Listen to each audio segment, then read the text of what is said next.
Hello, everyone. Welcome in. Thank you so much for joining my co host Mary and I for another Spiritual Learning Thursday. Every Thursday, we go over a different topic. After we play the video on the topic, we'll take any questions that anyone has and we'll try to answer them the best that we can. If you have any ideas on what you would like to learn about in the next upcoming videos, please leave a comment. We will be with you shortly. If you would be so kind as to take this time to give a like and share out the video, it would be greatly appreciated. Sit back, enjoy the show. Thank you so much again for coming.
Hey everyone, welcome in. Oh my gosh, this stupid link thing is here again. I wish it said you could take it off, and I did, and it's still there. And I can't see your guys' comments. Anyway, StreamYard's another thing I have to write to them about. So, with that being said, I hope you guys are well. I worked really hard and put together a really great video. Hey, cute kitty. Um, Today about like human nature, what shapes our perceptions of things, and how that all works in with the paranormal. So, the video's a little long. I don't know, 15 minutes maybe. Um, um, 15 to 16 minutes, but it's really, really good information, and then we'll talk about it after. So I'm really excited about that. Like I said, I worked on it all morning. Like I got all the information beforehand, but then I had to put the whole video together and talk it this morning. So I was working on it from 8 in the morning, and I think it came out good. So I want you, of course, to tell me after, and we'll have a great conversation after. Hi, Kelly. Hi, Ashman. Hi, Scott. Um, Hi, Evie. Um, did I miss anybody? No, I think we're okay. If I missed you, hello. Hello to everyone in the bushes. I appreciate you. So, yeah. So we'll just wait just a few minutes until a few more people come in, and then I will put on the video because, we can't wait forever.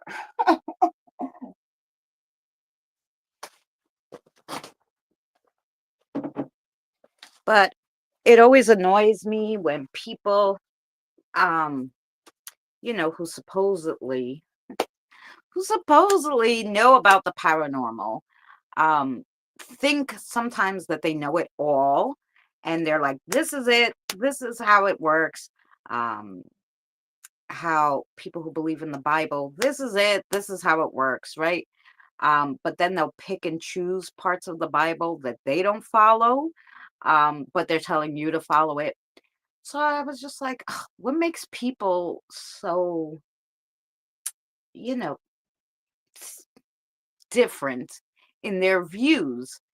Why can you show someone tons of paranormal evidence and they're still just like, 'Pfft, no." it's all faked, or it's the wind, or it's the light, or it's the dust, why what's the difference? What's the difference between me and someone else? Um so I was kind of trying to do comparisons on this, and I did, like I said, a lot of work. So, hey, James.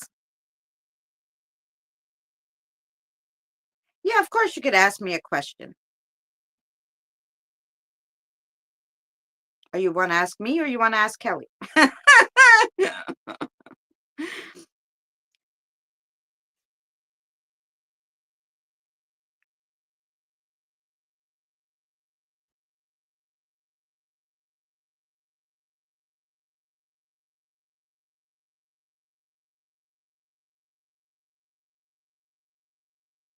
Okay, I'm ready.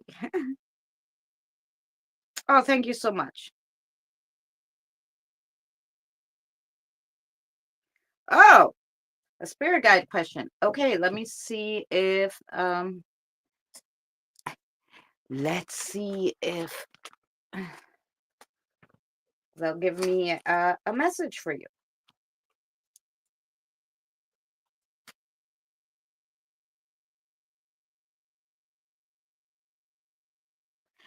Hi, Scott. Yes, you're right. Hey, Cassie, welcome in. We're gonna play a video about human nature, perceptions, and paranormal. I worked hard on it. It's really good. I hope you stay. Um, Everyone share if you could. I'd greatly appreciate it. And let's see if I know Ashman came in yesterday, but I know their time is different. So let's see if I could just give a quick message. Hey, Krista, welcome in.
Okay, Ashman, I do have a message for you. See past what you want and let the universe guide you. It's not always that we get a chance to at a brand new start. So maybe take it and run with it. So that was from your spirit guide. So it kind of goes with what your question was. your your question was is what's going on for the next 3 months. So that was kind of your message. They can't always tell you directly because it goes on your actions. So there you go. I hope that helped you. And with that being said, thank you everybody for coming in. Oh, Krista, yes. All right. So, nine of you here. All right. I'm just gonna say it again for whoever just came in. Today we're gonna go over human nature, perceptions, and the paranormal, and how this all works together um, to shape us and our beliefs. So the video's a little long, but I worked hard at it, and I really think you guys will like it.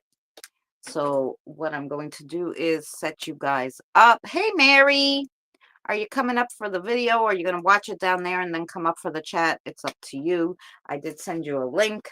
Um, so what I'm going to do is I'm going to set this up. Just talk amongst yourselves and um, and make a cigarette because, like I said, it's just a tiny touch longer. So gotta have a cigarette and I don't want to interrupt the video because, like I said, it's really good. So let's take a 5-second break. Um, and then we're going to set up the video.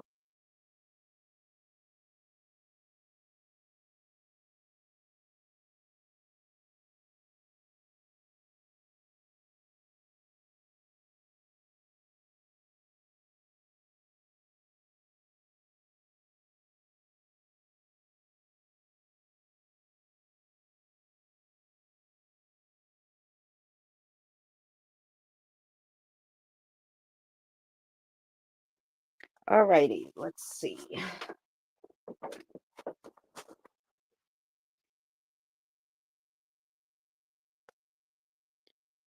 I gotta turn around the camera.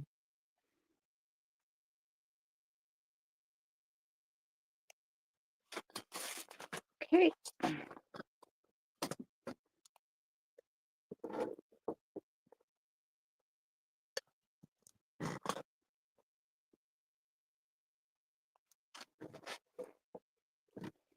Oh, yeah.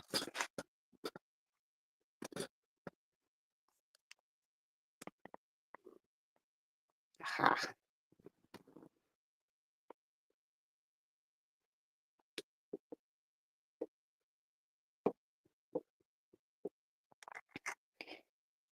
I tried to get my new stand so that we can do this seamlessly, but you know.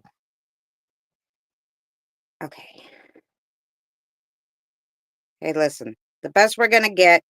Here we go, guys. Let's listen to this.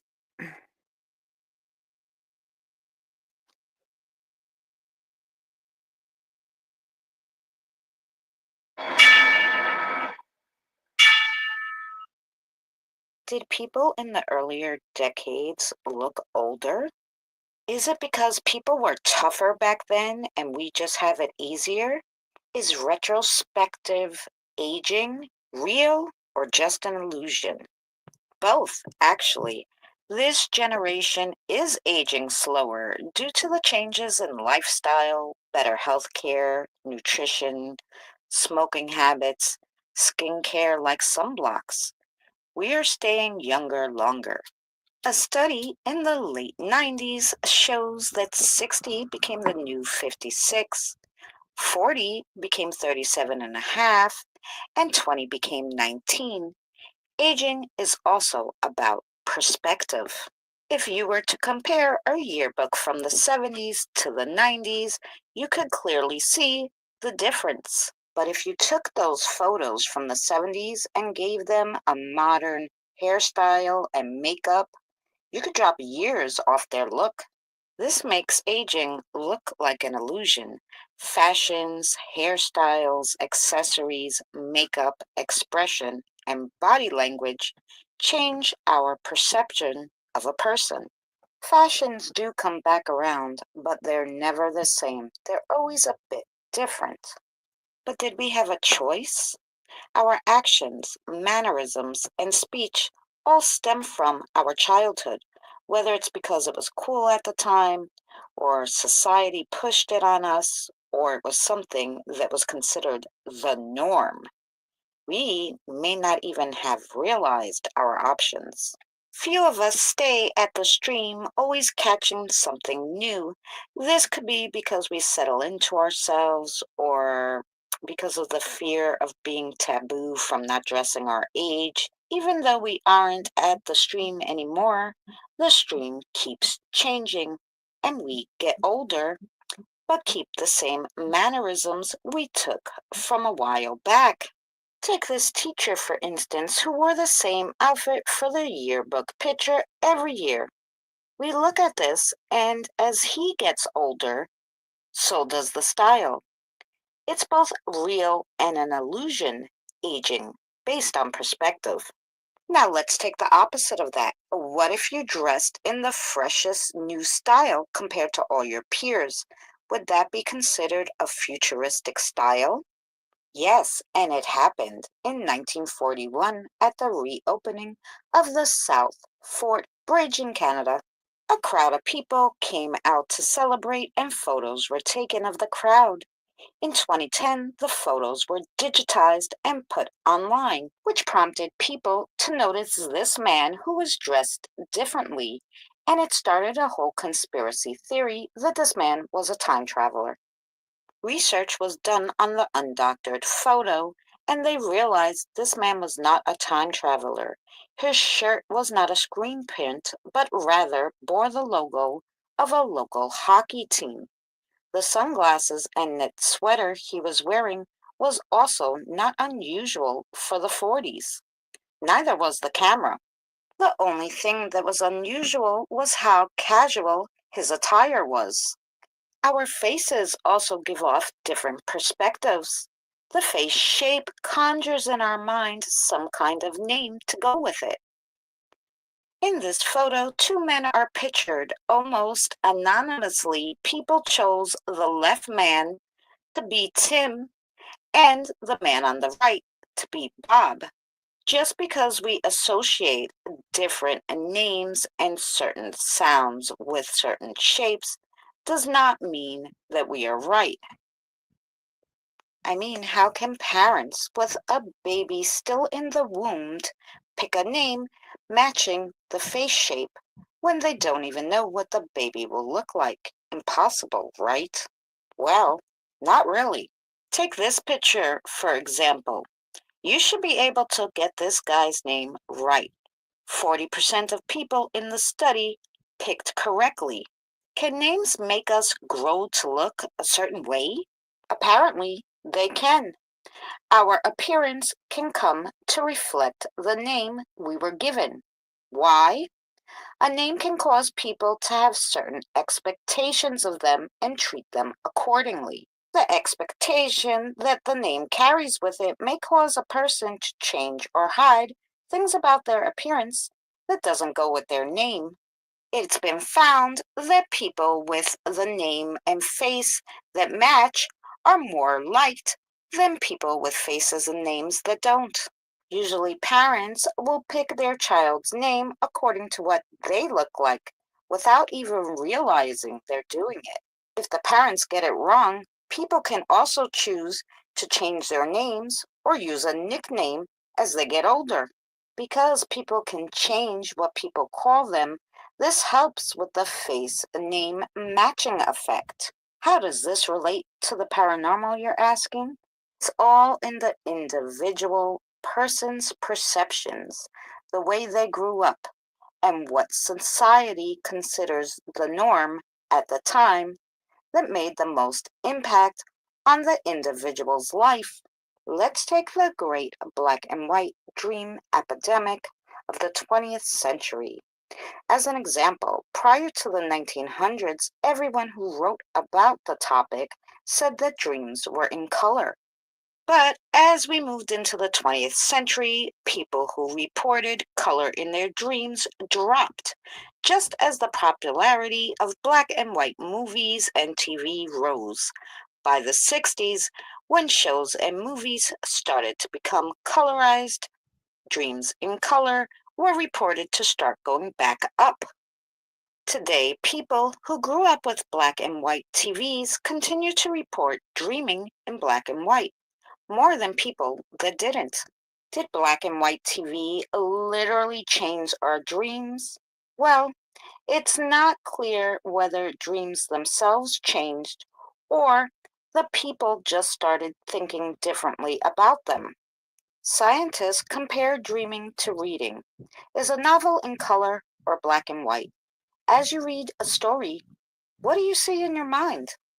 We may just have a terrible grip on dreams. Movies, TV shows might have given us a false illusion and a wrong understanding of our dreams. According to research, dreams and TV really have nothing in common except that they are both made up of phantoms. A person in an image is frozen in time but still seems to age. Our own image can depend on our name, and it's the closest thing we have when we're away dreaming. Let's take a paranormal example of perception. I worked on a paranormal reality show, but what I saw off camera really terrified me. We've all been there, you're channel surfing on a lazy Saturday afternoon when suddenly you land upon a green night vision scene showcasing a group of ghost hunters. But what, if anything, is real and what's just hocus pocus? Well, after booking a gig on one of those paranormal reality TV shows, I got my answer. I was really stoked about getting the gig. I've been a long time fan of these types of shows. Growing up, my grandma raised me on a healthy dose of unsolved mysteries and midnight radio. While the validity of what happens on some of these shows is somewhat questionable, to say the least, they are undeniably entertaining. Though I was excited to book my role, when it comes to spirits, I consider myself a skeptical believer, as open as I am to the realm of the supernatural and what may lie on the other side. I'm a very grounded person in my beliefs. I'm never going to hear a creaking floorboard and immediately jump to the conclusion that it was caused by Casper and his buddies. I want to see convincing evidence. On the day of the shoot, I drove up to where the show was filming in upstate New York. I thought I was headed to like a stand-in haunted house or a TV set, but my GPS directed me down a long gravel driveway flanked with overgrown cattails. When I laid eyes on the eerie two-storied farmhouse, I thought to myself, wow, what a brilliant production design. But little did I know, this was no set. We were filming the reenactment segment at the actual house being featured on the show. As I waited around for my part to be shot, the owners of the property told me that several children supposedly passed away on the property after experiencing various accidents. As if that was not dark enough, an expectant mother reportedly hung herself from the tree in the front yard, and an alleged serial killer is said to have once resided in the home. On top of that, nearly a dozen bodies have been unearthed in the backyard alone. However, it's unknown exactly how many souls claim the surrounding swampland as their final resting place. The owners also talked about how they've seen unexplained shadows, heard disembodied voices, and even growls. They claim an angry spirit who lives on the second floor of the house has also made his presence abundantly clear. The family's priest, who was present during filming day, recalled the time an unseen force assaulted him on the stairs inside the house and left scratches on his arm. The priest claimed that since you are in the actual house where all these things happen, that in order to avoid a spirit following you off the premises, you simply had to speak out loud something along the lines of, if there's anything following me, you're not welcome. Go away. You must stay here. Since my scenes weren't until after lunch, I wandered outside and decided to explore the barn that was adjacent to the house. I entered the structure and started looking around, when all of a sudden I heard what sounded like someone walking on the tin roof of the barn. I rushed outside to see if there was anyone on the roof, but I didn't see anyone or anything. It would have been impossible to climb on top of the roof without a ladder, and there wasn't one around. And besides, everyone else was in the house shooting the scenes. I was spooked, but I said to myself, I probably really didn't hear footsteps. I returned to the production tent, and the homeowners joined me, and not long after, they showed me their spirit box, a piece of ghost hunting equipment that looks similar to a radio. The spirit box supposedly picks up frequencies that cannot be heard by the human ear and makes them audible, and some researchers claim it allows them to communicate with the dead. The homeowners turned on the box and proceeded to ask the spirits questions. Almost immediately, there was a robotic voice that replied. They asked if there was any spirits present. A voice replied, yes. Then they asked, where is the entity located? And the box said, the barn. My heart immediately skipped a beat. The homeowner said that the spirit in the barn is friendly. They call him the Tin Man, and he's frequently heard walking on the barn's tin roof. My jaw dropped. Did the footsteps that I had heard belong to the Tin Man? There was no way to be sure, but I decided to keep it to myself. But before I can completely process everything, the director told me it was time to get into my costume. I didn't know much about my role or what I'd be doing. I'd only been told that I will be playing a menacing looking spirit for the reenactment segments. I returned to the production tent in full costume. The homeowner saw my fedora and immediately knew. Oh, you're playing him? Him? I asked reluctantly. They told me about the spirit of the man who supposedly occupies the top floor of the house. They claim he is by far the darkest spirit that resides in the house, and they believed him to be the one who attacked the priest on the stairs. Just then, everybody started filtering out. It was time for lunch, and after lunch, it would be time for my scene. As we were sitting on the bench outside eating, something caught my eye on the second story of the house. I suddenly noticed a curtain in the window begin to move, as if someone was slowly peeling it back. I immediately thought it was unusual because, as far as I knew, no one was upstairs, and it was a particularly hot summer day with no breeze. Another crew member noticed it too, and she asked if anyone was there or if there was a fan running, but they said all the fans were shut off and no one was in the house. Before anyone could say another word, the curtain pulled back once again and a ghoulish face stared directly at us. There he is, the homeowner exclaimed so matter-of-factly. She lived in the house her whole life, so she grew up with all sorts of activity. It was almost common to her. The curtain dropped back into place and he was gone as soon as he appeared. I couldn't believe what I had just witnessed. Did I just see a spirit? I immediately tried to find a way to explain away what I had just seen. However, the homeowner seemed almost excited that he decided to make a quick cameo.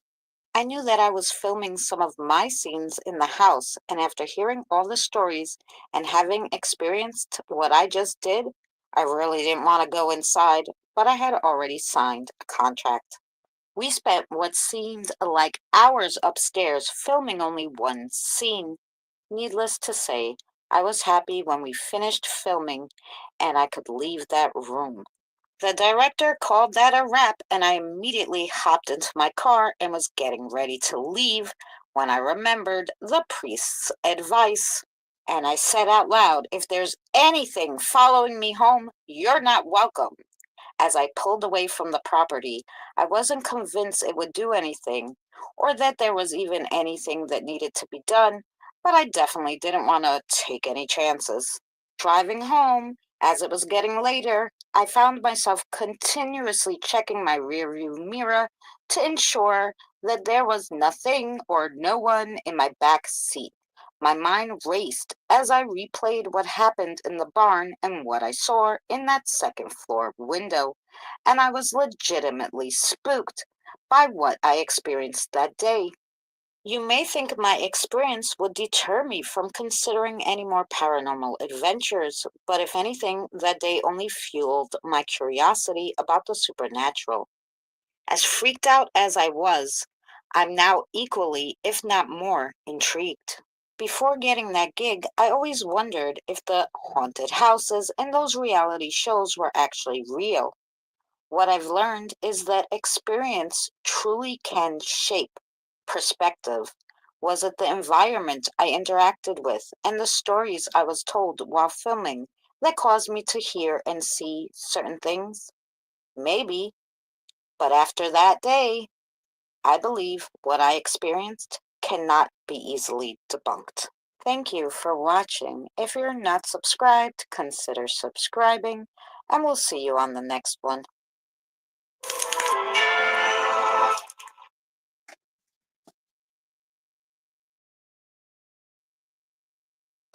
Alrighty, guys. I hope you enjoyed that. Let me take this off and let me turn around the camera and fix this up again.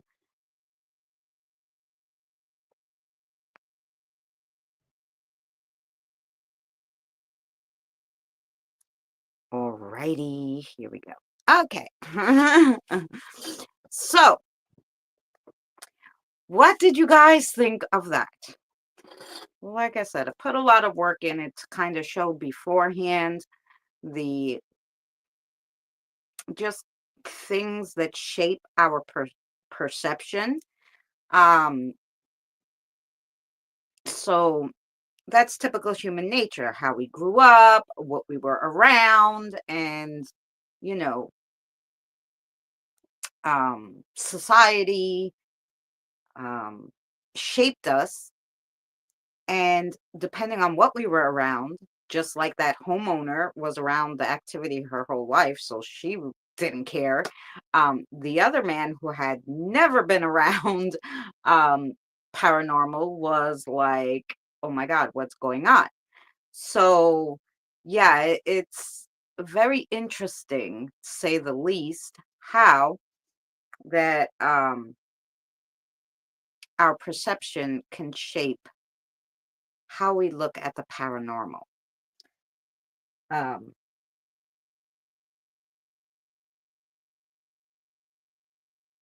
okay, Mary. Yeah. I also like the idea of how it showed like how we just get ideas of how people looked because of what they were wearing or their style. And that's what made them look old. It really wasn't that they were old, right? um, it's just that like we perceive the styles as old. Just like that picture of the gentleman in the middle of that bridge reopening who decided he was going to dress super casual and with his team shirt on, and everybody else who was dressed in suits, they thought he was a time traveler. So, like I said, it's all in our perceptions. Do you guys have any thoughts on um, this matter? Oh, Yavi, now you're late.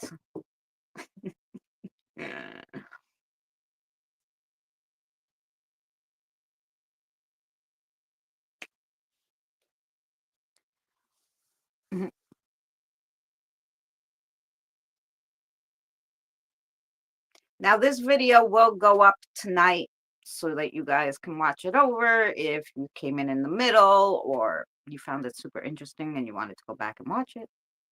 It will be up, just the video part at around 8:30 tonight. I think it's set for. So you guys will be able to watch it. Um,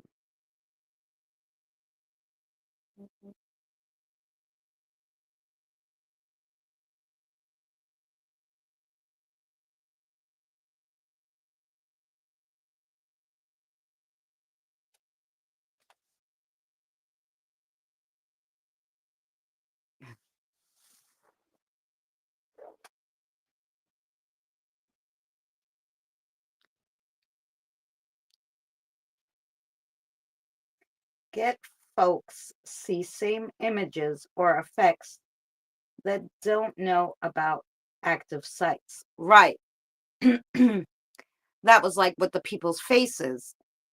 They showed people, two images, and they're like, which one's Tim and which one's Bob?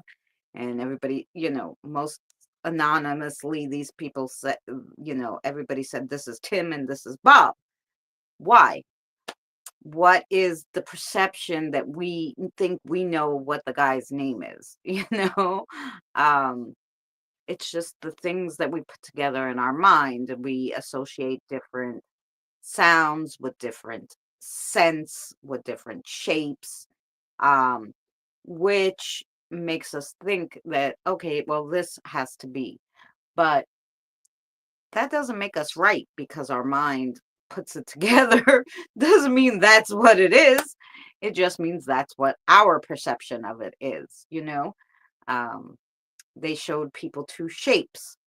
One was a pointed, like looked like a seven pointed star, and the other one had seven, instead of points, it was seven rounded blobs, right? And they said, which one's named Kira and which one's named um, Blossom? And so they said the one with the spikes is Kira, and the one with, the rounded blobby looking thing is Blossom. Almost everybody said it, and they were like, why do you think they're named that? Um, it's just our perception, like, it looks blobby, so I would name it like Blossom because maybe it looks like a flower, and so then the pointy thing has to be Kira. But you know, that's just, you know, the perception of people. So our time that we grew up, and what time we grew up in, like the time of black and white TVs compared to the time of color TVs, um, can have effects on our dreams and how we think of things. Um, it shapes our reality, basically. I would have done the same, right? um, so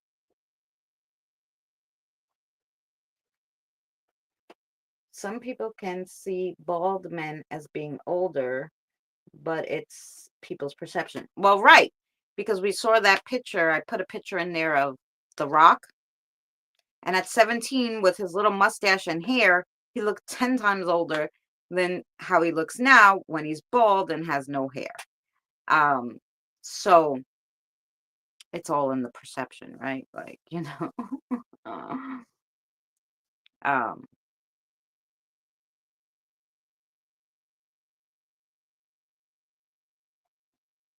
just like when you look at teenagers in the 80s and you look at teenagers now and you're like, holy crap, why do the teenagers from the early 80s look like they're freaking 30, and teenagers now look like what we think they should look like? But it's because that's what they should look like for now, and that's what they should have looked like in the 80s. Also, I look way older with the weight on me. I look younger when I work out and I'm thin. Right. It's also what, um, regardless, there was a teenager who worked with me. Well, she was like about, 19, and I was around 14, and we worked at a bakery together. She was humongous compared to me. She was a big girl. And but she had a beautiful face. She did her makeup up beautiful. She had, her it looked like her face was like AI for that time in the 80s, Um, but it looked like a picture, like she her the way her makeup was and her hair. If you just looked at her face, she was gorgeous and she looked young. When you saw the whole picture, that she was heavier and the way she walked and all that, her mannerisms, you were like, "Oh, how old is this chick?" Um, and that's all, all how we perceive older people should walk or talk or move. I dream in multi-gray and color, and now I'm dreaming. There you go. Multi-gray and color. Right. Because you remember the time of the black and white, but you're also been in the time of color. So I I was born color um, black and white had just left. So really my first memory of the TV was my father invited his best friend Guido, we called him Guy over for movie night because we had just got an AB box. And the AB box allowed you to get HBO, which was the only cable channel, at the time. And, my father set it all up and we sat down to watch The Incredible Shrinking Woman, which was in color. And I was about 6. Um, yeah, about 6. I mean, I'm sure I watched TV prior to that, but that's my, I don't remember sitting there watching it. It was a long time ago. But I'll never forget that day. Um, that that movie, the whole thing that we just got the AB box, and that as my father's setting it up, his friend was like, "Is this going to be HBO?" And my father's like, "No, it's going to be HBO." And we were like, "What?" That's what he just said. He's like, "I'm trying to fix this." I remember the whole scene like it was yesterday, like it happened. Um, so yeah, I only remember living in color. The only time I ever dreamed in anything other than color was the time where I stepped into a different realm, and it was in sepia, kind of like this brownish white color, and it was all grainy, and it looked like I was in an old VHS movie. And I had stepped into a realm where I wasn't supposed to be in my dream, because something was left opened, and that's a whole other story. But yeah, so that was the only one time. Um, and that's how I kind of knew something was wrong with that whole thing because I was like, what the hell is this? You know, um, which is another, thing. Like your mind will also try to tell you something's wrong. Um, you know, because this is something that's not normal to you. My parents had that for a little bit. I miss HBO in a way. Yes. And HBO, that first opening scene right before their Saturday night movie, um, was they had a miniature of like this whole humongous town. But to you, it looked big because of the way they filmed it. And they just went through the town with the camera and it was all the lights and it was so cool. You just thought it was great. Um, they should just go back to the AB box and have, HBO and stop with all this silliness. All this silliness of all this money to watch these stupid shit that you don't want to watch. Uh, so yeah.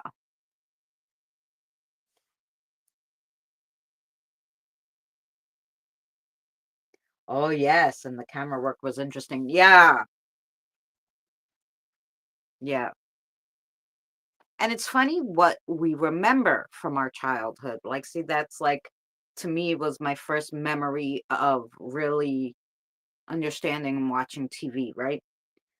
Um, I have memories from before that, but not included. They don't include a TV, you know? Um, I also remember that was the first time, and that's when we moved right across from St. Michael's Cemetery, where I took you guys the other Saturday. Um, we moved right over the little bridge from because it's the highway next to it, and there was a little bridge to cross over. And we moved right 2 houses down from the beginning of the bridge to go over to St. Michael's.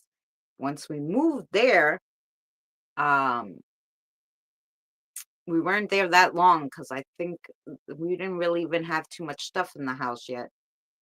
And um, I started sleepwalking, and I only remember one instance of sleepwalking. I don't know if I did it more, but I was trying to go to the cemetery, basically. So I don't know if someone was calling me, but I got out of bed. I didn't know it.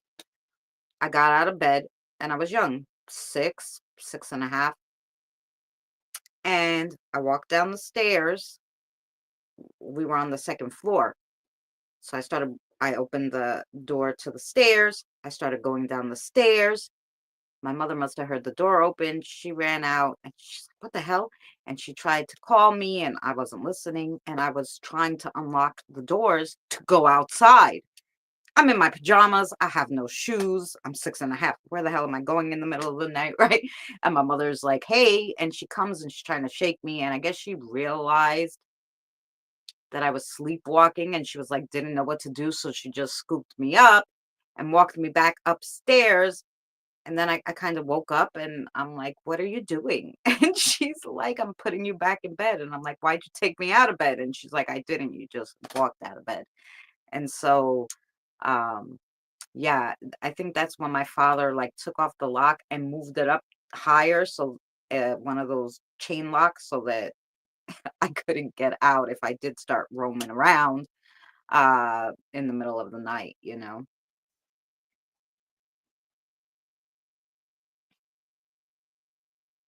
That's the gray green dusk light I've seen. It's not good. I just bought a record player. I don't want to let records fade out. And I remember listening to my grandpa's records while skated in the garage. Yes, I remember only 3 channels here in the UK in the 60s. Wow. My brother had a record player. That's how he introduced me to a lot of 80s bands. My son has It's a record player plus a CD player and a tape deck. He has the whole thing, the newer thing that they made. He loves records. His father gave him a whole bunch of records from his great uncle Jim. It's his father's uncle Jim who passed away, and he had all these records, and they gave them to Jonathan, and he plays them sometimes on that because he loves the old music. He plays it on the record player. So my son is probably the only 19-year-old that knows what a record player is, a tape deck, you know, a rotary phone, because we keep shit forever. It has to really die until um, not like these other kids who don't know, they don't even know what the hell you're talking about when you say an 8 track. Um, you show them a cassette tape and they're like, "What the heck is that?" I was talking to, I don't know who I was talking to the other day. Um, Maybe it was my friend. She wasn't big on computers anyway. But I was like, "Oh yeah." I said, "Remember those floppy disks?" And she's like, "Floppy disk? I don't know what that is." And I'm like, "What the fuck you mean? You're almost the same age as me." It was the floppies that went inside the computer. She's like, "What? Why were they floppy?" I'm like, "Because they didn't waste metal back then. They only needed one little part of the metal to touch the thing, and I guess, I don't freaking know. I'm not a a mechanic or anything, but that's what they had before CDs that went in the computer. They had these floppy disks. And even before the floppy disks, they had those hard square disks that were plastic. And so I'll never forget. I mean, it was a long time ago, but it was way after hard disks. CDs were already, they didn't make computers with disk drives anymore. Um, so it was probably in the early 2000s, I would say, because I was in College Point. So I want to say the early 2000s. My son was born, and yeah, so he was probably around 4. So yeah, I'd say the year 2000. There was no more disk drives for computers, right? And I went into the discount store that was on the boulevard in College Point. And what did they have there? They had computer discs, the hard ones, of these different games. for $1. And I was laughing my ass off. I'm like, does anybody still have? And I think it even said like for the Tandy 3000. And I'm like, what the fuck? They don't make Tandy anymore. I was like, because I know we had a Tandy 1000. Then we might have had the Tandy 3000 after, and then they got rid of Tandy with I, IBM made the computers or whatever. But um, yeah, but it was like, hello, like, why are you selling them? Nobody can buy them. Nobody could use them. I should have bought them to make crafts or just for nostalgia, but I didn't have $1 to spend on something I didn't need, right? But I just thought it was hysterical. I remember Tandy, yeah. Mama loved 8 tracks. My mom had an 8 track when I was very young because she didn't want to throw it out because she said it still worked, even though you couldn't get 8 tracks anymore at that time unless they were used or people gave them to you. Um, yeah, it was in the early 80s, and she would play it all the time. It was like this big box that it was longer, and it kind of looked like, I don't know what a radio would look like, but it's an old fashioned long radio would look like, except it was plastic instead of wood. And then it had the deck that you would open up and put the 8 tracks in. Hysterical. I still have an 8 track player and a shit ton of 8 tracks. It's got a different nostalgia sound and it adds a certain something to campfire drinking. There you go.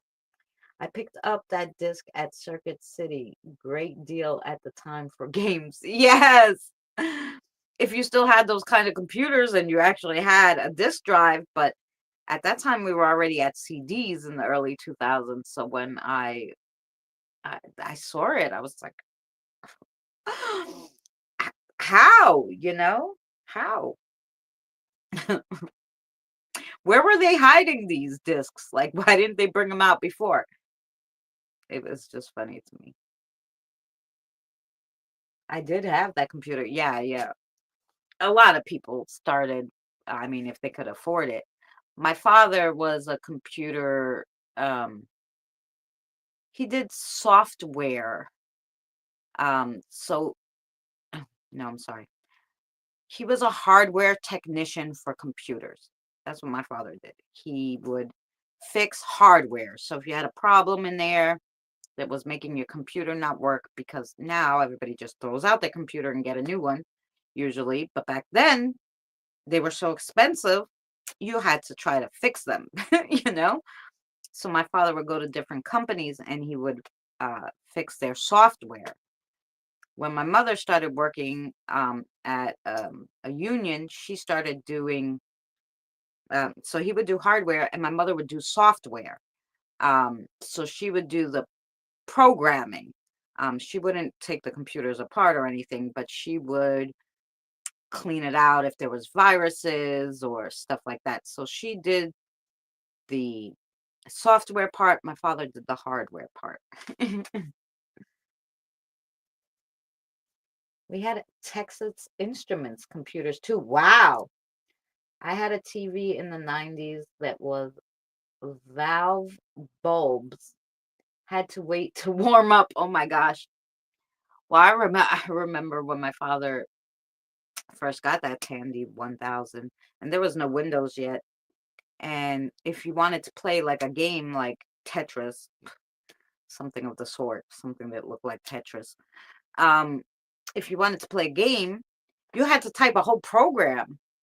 Like it came up, the prompt came up, and the prompt was like an A with 2 colons, and you had to sit there and write, you know, um, you had to write like Tetris backslash WBRCK dot, front slash da da da da da da, boom. Like you had to write a whole big thing, and God forbid you wrote it wrong, so you had a whole book that freaking showed you what programming to get to your fucking game, and you wrote it, and then your fucking game would come up. There was no Windows, there was no apps, there was none of that shit. you know, Absolutely none. You had to write a whole program to get your program to come up so that you could play on the computer. So, yeah, was something else. Does anybody remember that? Does anybody remember having to program the computer before you could actually use it? My teacher used that in her class. I played a math version of the space shuttle game. I was the nerd in the class, so I picked to type in the command prompt to run the game. Oh, there you go. I've got a tower PC with hard disk, floppy disk. I had Windows 95 and Windows 98. Windows 98 to me was still the best Windows they ever freaking made. I don't know why they changed it. To get it to work. First time playing, it was recently. Really? You never had the Oregon Trail. Oh, the first time you played it. Yeah. So that's, kids will never know that. They turn on the computer, there's all their apps, they click on them, and there you go. Here's Mary. Hiya, Mary. Can you hear me now? Yes. Hang on, I can't hear you. Hang Oh, on. no. But we can hear you. Yes, we can. We I can can. hear you. Hang on. All right, I had to mute the. I guess I had to mute the other one. Oh, you hear me now? Huh? Well, Yes. yeah, I can hear you now. Oh, okay. Fabulous. We hear you. Fabulous. Oh, and she left. Oh, yes, the Commodore 64. I did have well, actually, I think my first game, I am. here you are. I'm I sorry. think my first one I of kept, those was the Commodore 64, and then it was the Nintendo, like the first Nintendo, and then we had Nintendo Nintendo put a number after it for their second one. I forget what it was now. Yeah, and so yeah, we had all those games. How are you, Mary? I'm all right. Crisis rerouted. Oh, fabulous. That's all I'm gonna say about that one. Mhm. I'll tell you later. All righty. I I, hope you were I able to agree with see the some of the video. video. I agree with the video on the part about people being they looked older when they were younger than what they do now. I think if you keep up with the times and you keep up being fresh and new and keep your look, up to date and stuff, yeah, you feel the younger you feel, the longer you live. That's right. Um, I feel like I'm 30 in my mind wise. I don't think in our mind wise we ever get to the age that we really are. Um, your body may feel that way, but if your mind is strong, it doesn't age with you. Does that make sense? Oh yeah. Well, they're funny. There was so much information. I just couldn't put it all in the video. It would have been an hour long, and nobody would have sat and watched it. But um, I still felt it was a little long, but I thought the story was interesting and near the end, so it would grab people's attention. But I just wanted to show you how different people react, and that was really good compared to the owner, to the guy who never experienced anything. And he even said it was all in his perception. Like, perception changes everything. If you can change your perception, you can change your mind. Right. Super easy. But yeah, so I mean, yeah, nobody's really even tapped into their mind where they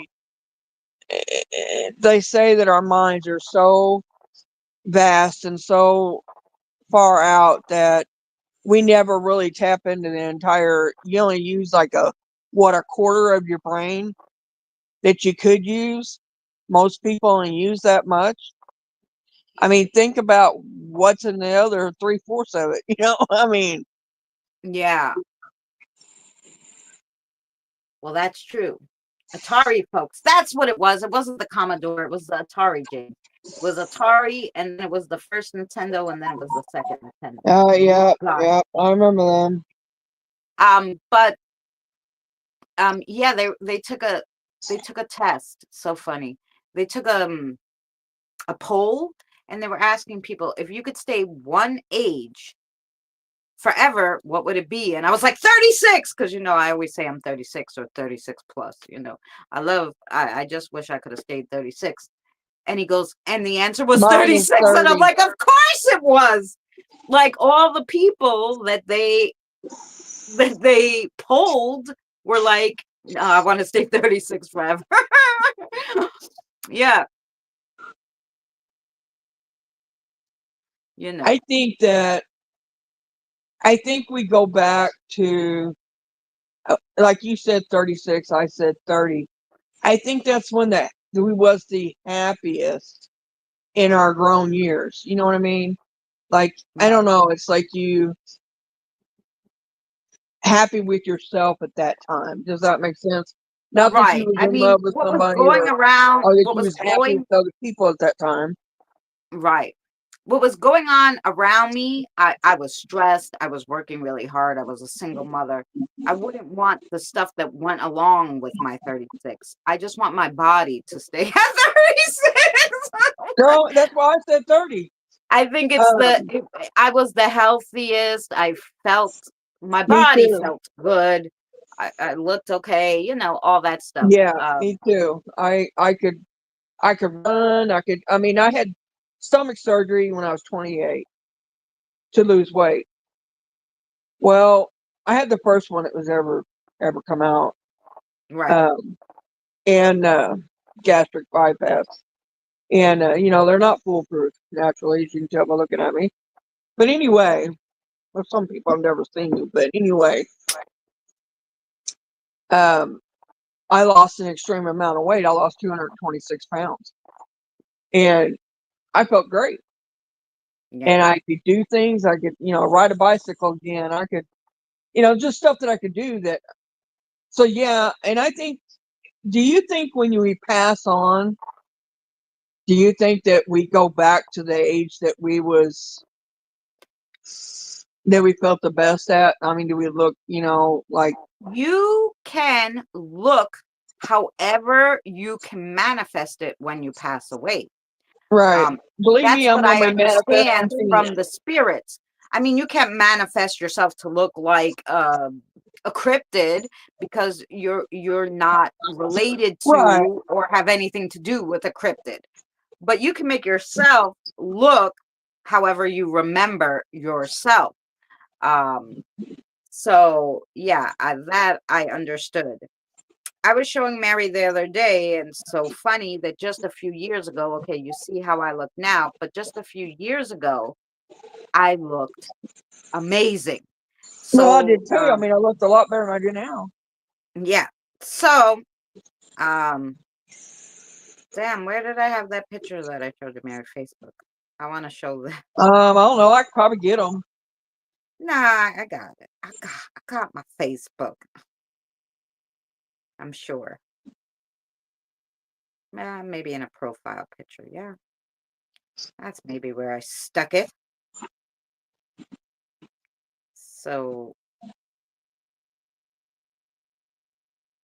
Right, Kelly. My body didn't hurt at 30. I felt great. I didn't have no yeah, aches and pains. My hip wasn't killing me. I didn't have no pinched nerves. I didn't have, all that. I mean, I was great. I mean, I could do push-ups. I mean, literally. yeah, I mean, I could exercise. I could walk. You know, I could dance. God, I miss dancing. You not believe how much I miss that. yeah. I miss going out. Period. I miss all that. But I mean, I don't sit and dwell on it, but I do miss it. I know. Let me tell you, every time I look at myself at different points, I'm like, why the hell do I look like this now? What happened to me? And why do I feel like such crap, you know? Really like, you know, I'm just gonna go to Mary's Facebook. I know I shared it with her. James, that's great if you can still move around like you're in your 20s. And a lot of people can. Yeah, I mean, you know, I can say that I probably could move around. I would say up until I was 45, 50, I could move around pretty good. I could sit on the floor, I could get up off the floor, I could, I could do things that I normally couldn't, that yep, I wouldn't do now. I'll sit on the floor yep. now. I'm not getting up. You better go get a That's crane right. because that's the only way I'm getting up. This was me, skinny, sexy, sitting in my backyard in 2016.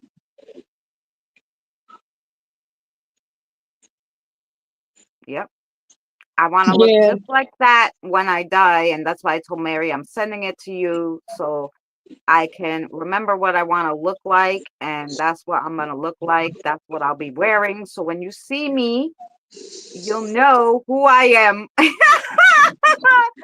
when I come visit you when I'm dead. You know, that's that's what I'm what going to you look. said too. Jen, you are not fat. You are No. no. You may be a large woman, but you're not fat. Like I see you as big boned type person. You're not. Right. You never have been a small person, and not real small. And I just don't. I don't see you being fat either. You're not. You're not fat. Look at me. I'm fat. You're not fat. And I agree with you on the Carl on the that we're most comfortable at 30 to 40. I agree with that. I think Oh, that yeah. most people are most comfortable then. Um, that's when it's kind of when you settle into yourself. Like you can hit your 20s, but you're still not grown. You know what I mean? And you can Yeah. hit, but when you hit 30 and beyond, 30 to 40, them's really your adult growing years. Like it's the years that you learn how to be an adult, basically. It's just you learn so much then compared to what you do in your 20s or in your late 50s or whatever. Good for you, Carl. Yeah, James. My mother used to say that, funny enough, before she got sick. My mother passed away at 56. Um, 57, what was it, 56? Or 57, you know. I'm having a mental breakdown. I'm having a mental block right now. But anyway, so my mother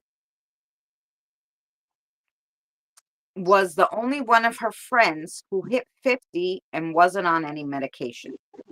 She wasn't taking anything. She didn't feel anything. She didn't have any health problems. Nothing, you know, all the way up until the year before she passed. The year before she passed, she had a weird feeling in her stomach in July. And then something was starting to grow in there. And she's like, what the freak? You know, I just finished my menopause. It must be something to do with that. She finally went to the doctor and they told her, looks like some kind of cyst or something in your ovary. We're going to go in and take it out. And when they took it out, it was the first stages of cancer. So it was malignant. But once they opened her up, it had spread through her whole body then, and she died within the year. So, um, but prior to that, she was the healthiest one of her friends. All her friends that were taking all the medications and that had all these problems with their knees, arms, this and that, are still alive except one.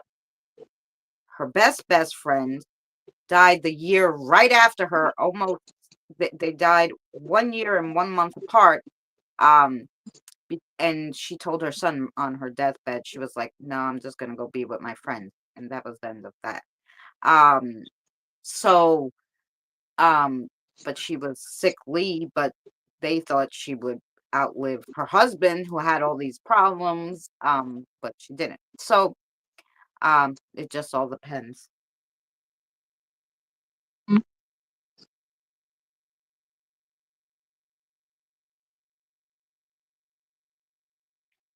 Did you Yeah. freeze? I thought you froze up. I mean, you got quiet I real was quick. trying to read because it has this stupid share your referral link on here, so I can't read what the frick the chat says on the StreamYard, so I have to look at my other phone. Oh, well, I So I can was read just it. reading. Yeah, I was just reading what Kelly said. So yeah, they that's why even I'm like, ugh, even if I get to the doctor to find out what's wrong with my back, I'm not gonna get an operation. What do they get? I don't know if they give you shots or something, but I don't even want to do that. So good for you, Carl.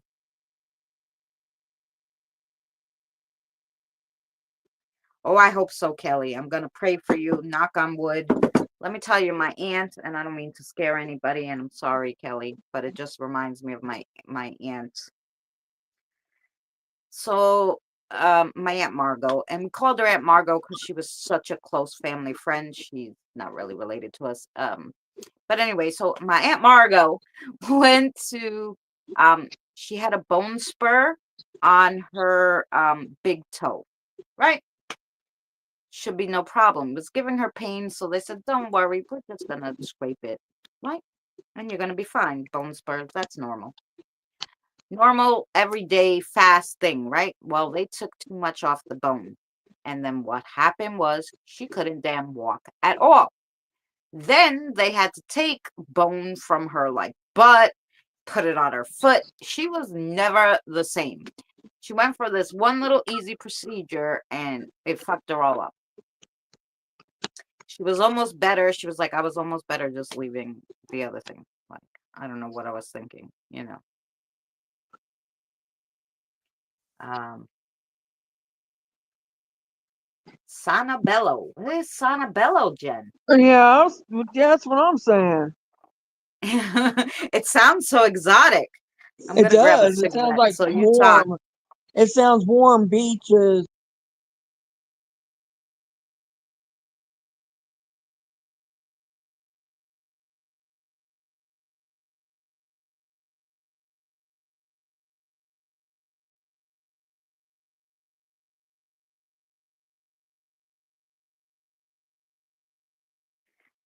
I said you talk so I could grab a cigarette.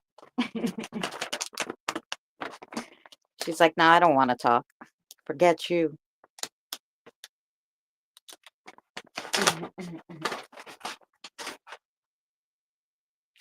As soon as I said you talk, she stopped talking. We can't hear you, Mary, if you are talking.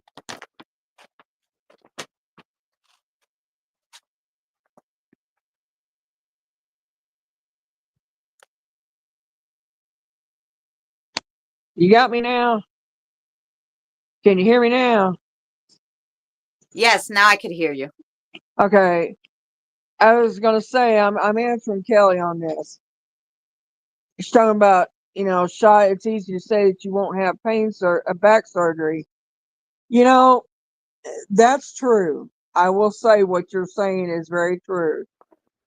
But take it from me that's already had it done. It did not fix anything. It made me worse, way worse on the pain than what I was before I went in to have it done. So I'm just saying, think about it long and hard before you do it. I'm not telling you not to. I'm just telling you that I've been there, done that, and it didn't work. But it was just say your Uh, doctor's not better than the one I had. I'm not saying. right. Well, I get you, Kelly, but I've been dealing with the pain, and now it's not only my back, it's my neck, it's my arm. I can't even put on a I shirt. personally think you got fibromyalgia on top of And nerve damage. now it's all radiating down my left side of my hip. And Look at yeah, those so reports. it's not I bet McDonald's. it's painful, and I don't take anything. So because I haven't took anything for it, I couldn't even I can't even bend to pick something up half the time. I have to get the broom and sweep it and then lift up the dustpan that has the long stick because I can't, like I said, bend, and then take it out of the dustpan so that I could get it off the floor. Um, and I'm so used to it now from the last 3 years that I haven't, and not taking anything, that it's become manageable most times. But there's sometimes, like I was doing the video this morning and I was just like, shit, my back hurts. I'm going to go lay down now that I'm finished with it finally. And I fell asleep, probably from the pain. And I got myself back up in an hour and a half. First time I've napped in a long time, and got ready for the live stream. But the yeah, but it's like, because my tooth has been hurting, I've been taking Advil, and I haven't taken Advil in about 20 years. I haven't taken any medication in about 20 years. Maybe one a leave to just, help if I had a migraine, but I would only take one and that's it. I've taken more Aleve in the last week for this pain in my mouth than I have in my whole life. Okay. Um, it did actually help with my arm pain too, not my back, but the Aleve did help with the arm pain. So the arm is something that obviously is not as bad as everything else. Because I was actually able to put on my shirt and everything easier and without pain than I was previous. So it's definitely just something that's inflamed in my shoulder that could obviously be fixed easy. The other stuff, obviously not, because even though I just took to leaves before, about 40 minutes before the live stream, my face feels fine. My back is burning. Why? I don't know. So I don't know what's wrong with it because the anti-inflammatory obviously doesn't help it anyway.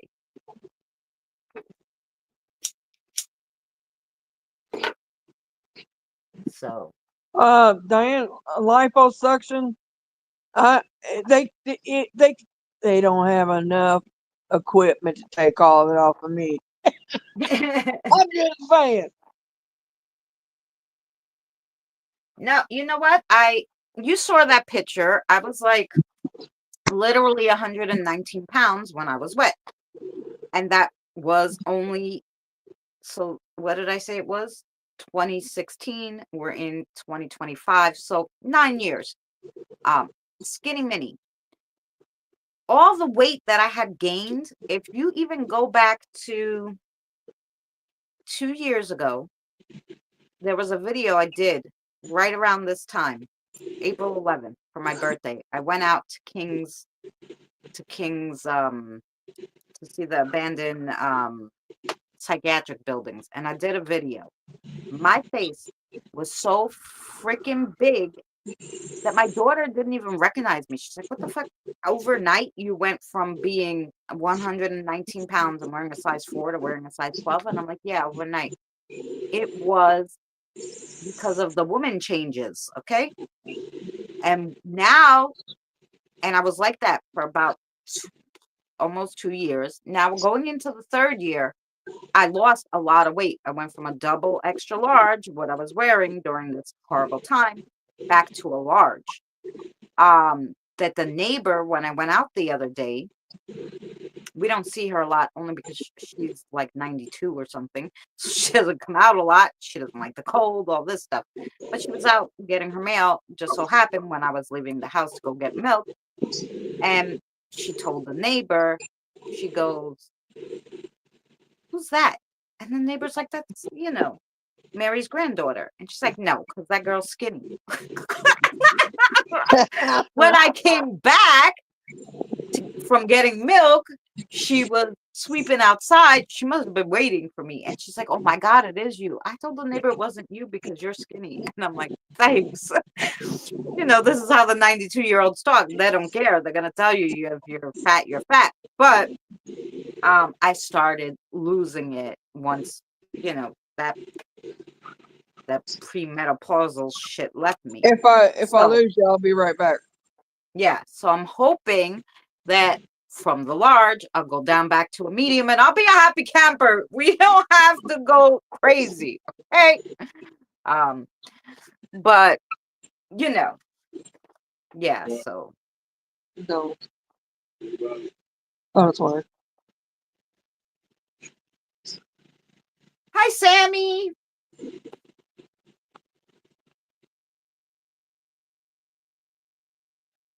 From my back and stomach into my butt. I always said that too. Can you take this like stomach fat and put it into my boobs and then I'll be happy camper. I don't need it in my butt, but you can shove it in my boobs and be fine. you know.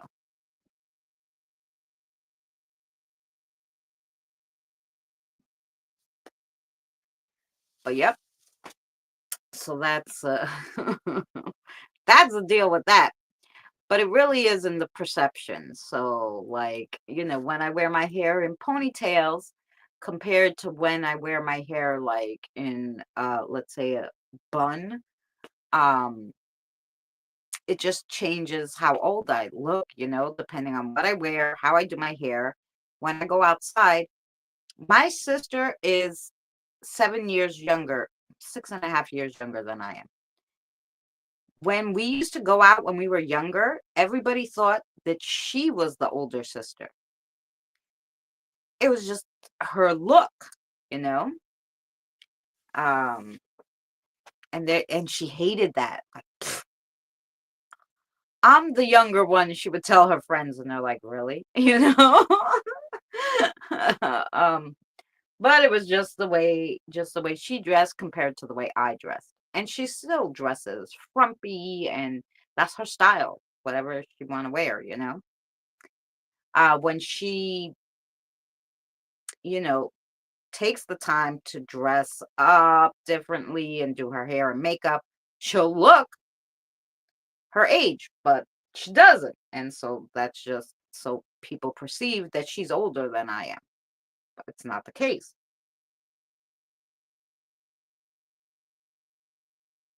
I went from, oh, yeah, that is, and I'm surprised because you move around so damn much.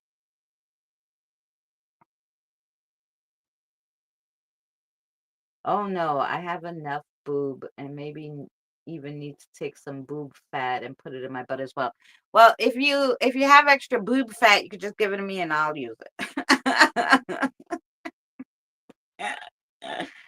you know. Um, but that was the same with me, Jen. And I don't know if you're going through the change, but that will be it.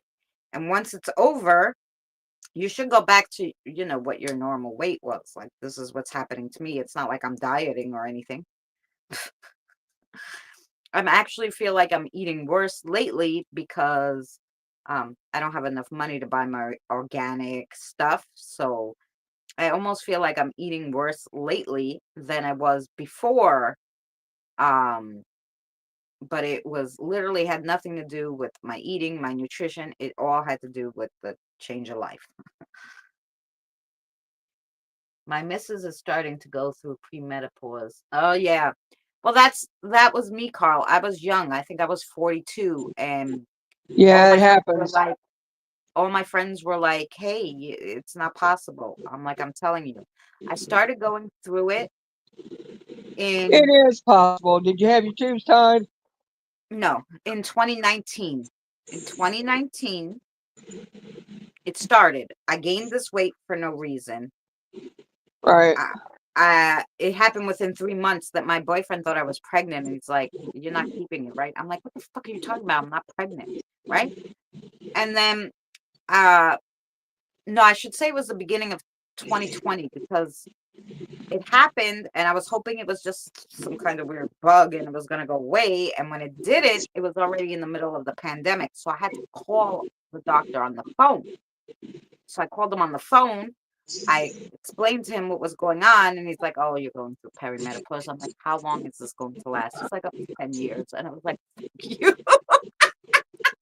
He has, he said, people have different symptoms of it, but basically you have 9 out of the 10 symptoms.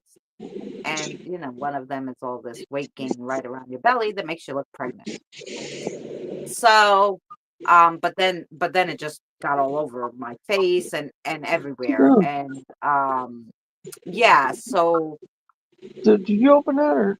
then the perception of everybody, talk about perception, was like, "Congratulations, you're pregnant." Because I went, like, it was instant. Within 3 months, I went from a size 4 to a size 12. And everybody's like, "Oh, she's pregnant." And I'm like, "No, I'm not." Going through menopause. Sorry to um, burst your bubble. There ain't no change your life babies going on here. So yeah, it was really bad. Actually, I Yeah, wonder if Carl. Sorry, go ahead. go ahead. I was just like, I I was would gonna wonder if I say, could tell show you Carl that that's video. that's one reason why she's going through the change early because of her having all that done. It will Yeah. having your tubes tied or having hysterectomy or anything like that will cause you to have early menopause. Yeah. That's why I went through it early. I had my tubes tied. I started early, but it took forever for it to stop. Yes. But that's also what puts the extra weight. Oh, here's the video. Let's see if you guys could see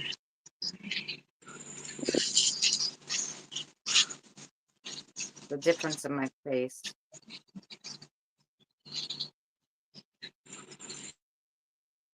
No, I want my face, damn you. Oh. You see the difference? I don't, oh, there you go.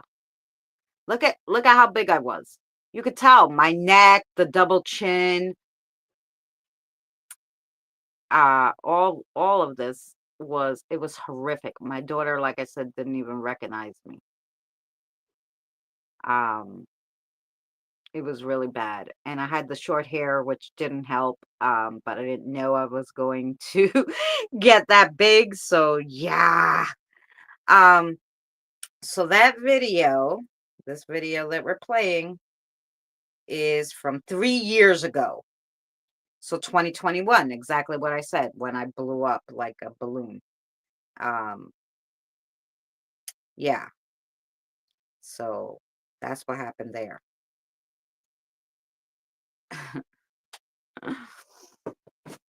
So yeah. And if you guys were watching me from the year before, you would notice that in 2019, I was skinny. I even did one of my live streams. It was so hot in my bikini, in my, yeah, because I could wear one in 2019 or 2019 to 2020. And once 2021 hit, that was it. I was screwed. Yeah. Yeah, that's what it is, Jen. It's not, you're going to have all that extra weight for some odd freaking reason. Look up the symptoms of perimenopause. You'll see. And and then all of a sudden it's gonna go away. Uh Not all of it, because if you ate differently and did, you know, crazy things during the time that you were gaining weight because you're like, fuck it, I'm fat anyway, then of course you might keep some weight. I tried to stay, you know, fairly the same. I tried not to overeat or anything of that sort or change my diet too much. because I didn't want to keep any of the weight. Um, and now that the monthly friend has stopped, um, for about a Uh, year now, I'm starting to go back down, and like I said, not dieting, doing nothing different. I don't So, care, green. I had a green eye in my fur. oh, really, Carl? Yeah, that's one thing, knock on wood. I think that the grays might make people look a little older too, even if they, when they go gray early. Like my son was losing his hair and he was getting so upset because he's like, I'm losing my hair and it's thinning and all this. So we had to get special shampoo and all this other stuff, try to see if we can help him out. Well, yeah, Um, but some people don't look older. Some people actually, I've seen people go gray that actually look good gray. yeah, It's their well, coloring or something, and they just, I'm telling you, it's the yeah. perception though. Once people see gray hair, they're like, oh, they're old, regardless whether they're 20 Right, when they get the gray hair. My friend right. has hair that's graying. She is 6 months older than I am, only 6 months, but she's been graying for a year. No, maybe more. Graying, yeah, for a few years, she's been getting more gray and gray and gray, right? And if she doesn't dye it, she looks 10 times older than I do. I don't have a gray hair in my head, thank God. However, she didn't start menopause either early. She's been about to start it now, I think. And I think it's because she had her kid older than me. I had my kids younger. So because she was taking Oh, man. fertility treatments to have a baby in her late 30s, into her she had him, she was like 40 or 41, the little one. So um yeah, because now he's like 8. So yeah. So I think that put off her menopause too, you know. But now she'll start going through it and she'll see. Cody started to lose his hair and freaks out. I told him he's in his 30s. It's going to happen. Yeah, it is. It just happens. My son's 19 though. So big difference, for him. Um, but I think mostly it's just from the dandruff and stuff that was freaking with his hair. He has always had a dandruff problem. Don't know why. We've tried everything. But Well, this new care person, his father took him to, gave him this personally, the gray substance. makes Seems me to look be older, helping. a I lot think older. so.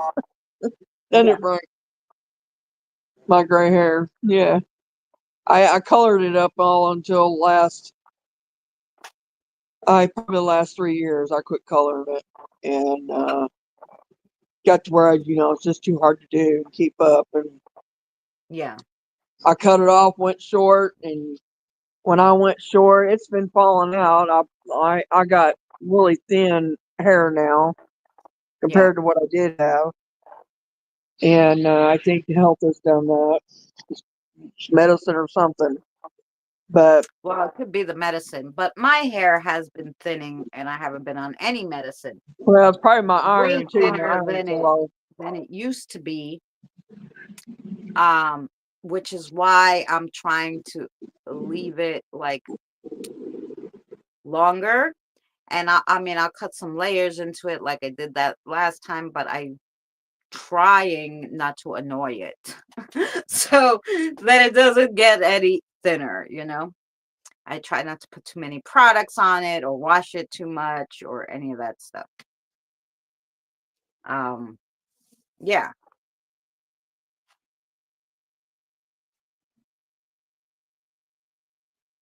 but that's I think like I said, it's all in the perception. If I see a person with, especially when I was younger. When I was younger, okay, our perception changes, right? Like I said, depending on what's going on. So when I was 18, when I saw somebody in their 50s, I thought, damn, they're old. I'm surprised they're still alive. Okay. Now that I'll be in my 50s very soon, I think that, like, oh, 90 is old, you know? My perception changed because I changed, you know? I have some gray hair, but a bald spot forming on oh, my father had the bald spot and just had the little hair right here. He had a big bald spot and just a little hair right here, and he let that hair grow, and then he would pull it back in a ponytail, so it looked like he had hair from the back. Um, and then when it got really long, he would do the comb over and put the hair in a ponytail in the back, so he would cover his bald spot like that. Uh, yeah. Um, it is what it is.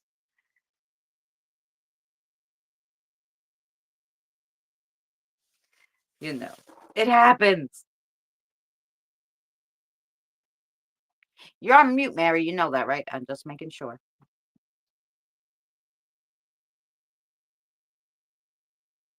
Yes. Well, that's what it was too. People worked differently. Plus, the nutrition was different.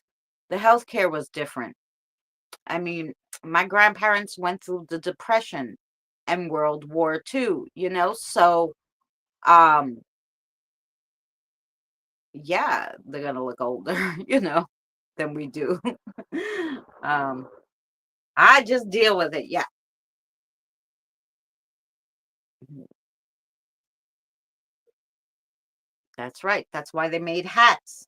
Get yourself a nice fedora. You'll be styling. That's all you need, Scott.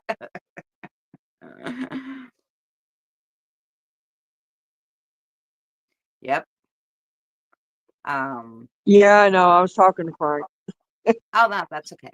I'd say the thing still moves if I'm talking, so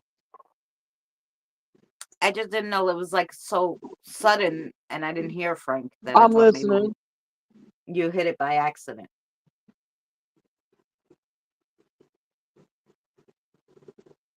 Yeah, they did. They really did. You know, my mother thought totally different. And we were talking about this the other day. My mother used to use the R word.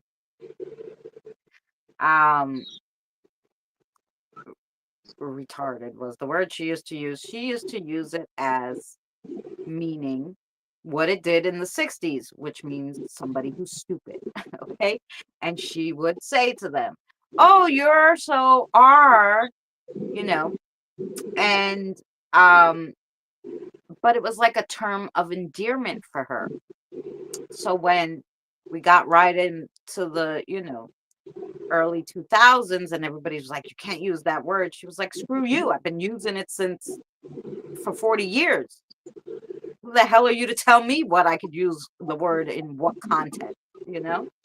Um, so yeah, people's ideas of things change, And so um meanings of words change to mean different things, and then the context changes, right? So my mother's perception of it was never that she was saying it to be rude to anybody. Like, it was just what they said in the 60s instead of saying stupid, you know? Well, yeah, because like I say stuff that Oh, yes, Carl. I probably said when I was in the 70s, 80s, probably the Yeah, 80s mainly. So yeah, I can see that. I mean, you grow up hearing certain things like, "Oh, that's cool," or "That's rad," or stuff like that, and you grow up hearing that, you grow up saying it, right. especially you hit teenage years, where you carry that with you. And I guess you got to grow with the times, I guess. If you don't, you Yeah, kind of get left behind, you get stagnant, you get, right. You get It was left in funny that age, you know? because they were showing this, the different shows that had these things, right? And they were like, the mom was like, "Oh, ditto." And the kid was like, Right. "Mom, that's so last year." And then, somebody else's mother came out and go, "Oh, that's rad." And they're like, "No, rad is out." And she's like, "Huh?" Instead of And saying, and like it was like just showing you how in an instant, like you think you're saying the right words now to be in the times, and you're just fucking it up. So you just like, you know what? I better stick with what I know because obviously every day there's something new. well, it's like, when and people would say, I love you, and you'd say ditto back to them instead of saying the whole Yep. 9 yards, I love you back. Yeah. Yeah, they don't do that no more. No, no. You better say I love you back or you're going to get, Yeah, may like the get movie hit by your Ghost. significant You other. remember the movie Ghost with Patrick Swayze? He always used to say to her ditto. And Yeah. and that's the only way she knew it was really him when because at first he's like, "Tell her I love her." And she's like, he says he loves you, and she's like, "Now I know Oh, you're that was on lying." Ghost, yeah. On And then he's Ghost, like, Patrick. "Ditto, Yeah. ditto." And she's like, "He said ditto."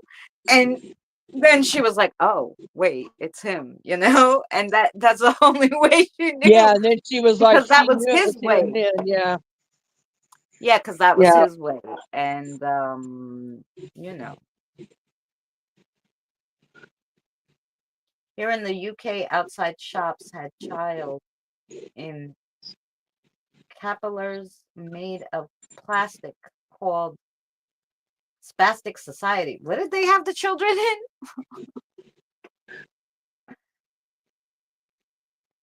My daughter schooled me. Yes, on her people's language. They probably don't even say schooled anymore. Like I always say, like back Spastic in Society. like 84, 85, when I was in school, it's like everybody used to use like to, five times in a sentence.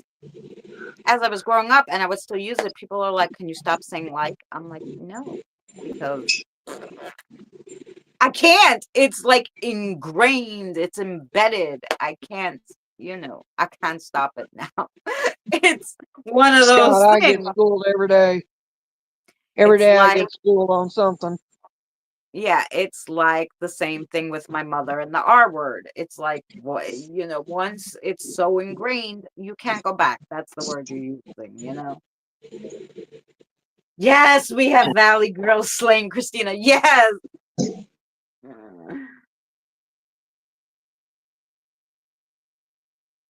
Oh, Mary loves her too, Sammy. I know that for a fact. She always talks about that cutie. I love her too. My little ladybug. Love you Yeah, too, Sammy. Better not say the one and I don't say the other. Who's that to? that's right. And ditto to you, Sammy. There you go.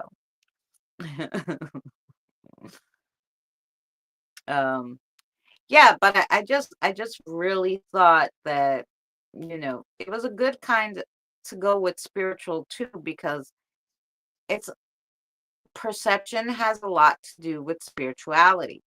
It's just all in how we look at things, how our brain works, human nature, what time, in what, generation we were born, in all these contributing factors have to go into whether a person believes in paranormal or not.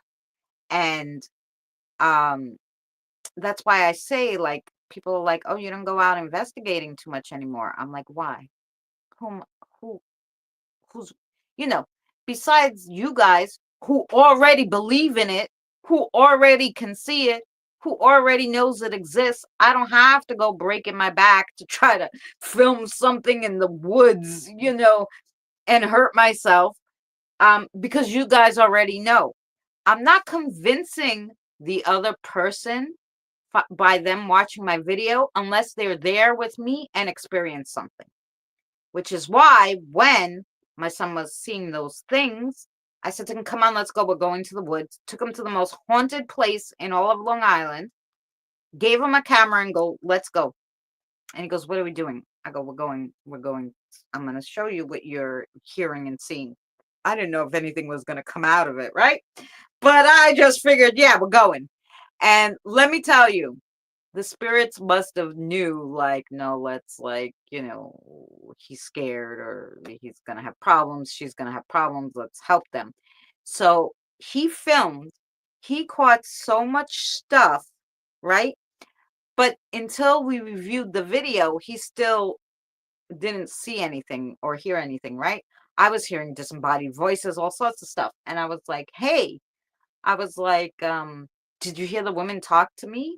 And he's like, I don't see, there's no woman around. There's no woman's voices. I'm like, it's a spirit. And he's like, Ma, ghosts don't exist. After he saw that video that he filmed, he was like, oh shit. Yeah, ghosts do exist. And that's what was going on. And so after that, he was like, oh, okay. But he had to understand what he was experiencing and then accept it, and then his perception changed. Then he didn't think he was crazy anymore. He just thought it was normal. So, you know, we have in the UK version of Valley Girls, we have a few Barbie brains, etc. I have a class in 7 inches. If you guys are still on, I'll be okay, Kelly. Well, today's our early day, so probably not, but have a good class. And if it's 7 inches, it's okay, but tell them to go for 9 inches later. Okay, there we go. I know she was trying to write something else, but her phone changed it, so she Bye, been Kelly. talking. Must have been talking about 7 inches somewhere else in there. See the kids' pram fly down the stairs in 30 East Drive video. No, did you send it to me? Send it to me on Messenger. Maybe someday my wife's spirit guide will convince her they exist. Maybe. But they don't really do that. But another spirit might. And this is like, you know, because they have to believe on their own accord, basically. Nobody's going to force you. My spirit guides, I didn't even think I had any spirit guides, okay? And when I started talking to the children spirits, um, uh, you know, I was like talking to the kiddos to try to help them to cross over. I just thought I was talking to the kids' spirits. I didn't think I had any spirit guides, because I was like, no, they don't talk to me. And I was doing it for like a year. And finally, I asked one of the kids, I think I asked Sarah, I'm like, do I have spirit guides? Like, why don't they ever talk? Why does everybody else talk and my spirit guides don't? And then she's like, of course you have spirit guides. But I couldn't get any of them to talk to me. It's actually just recently I got the ancestral guides. I finally was like, hey, could you talk to me? At least tell me your names? um, but I just kind of adopted the guides, the children guides that I have now. And they might have replaced the other guides that obviously I couldn't hear or connect with. Um, Hey, Boomer! I can't see. The StreamYards has this new big link over the chat, so I have to keep looking down over here, so I apologize. Hi, Boomer. You first Hi, hand Boomer.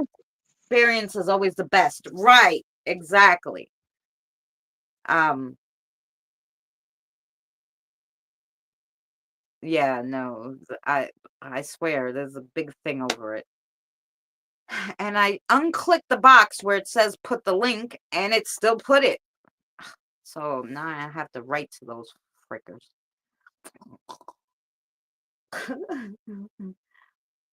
I've sent it to you the other day in a live video Ouija board. Oh, I'm gonna go look. I didn't see it. Sometimes if a whole bunch of people message me at the same time and then I don't realize I don't go down enough of the list, I guess. I was thinking to myself if B would come in and well, and there B is. B, we had a wonderful video. I don't call him B, I call him Boomer.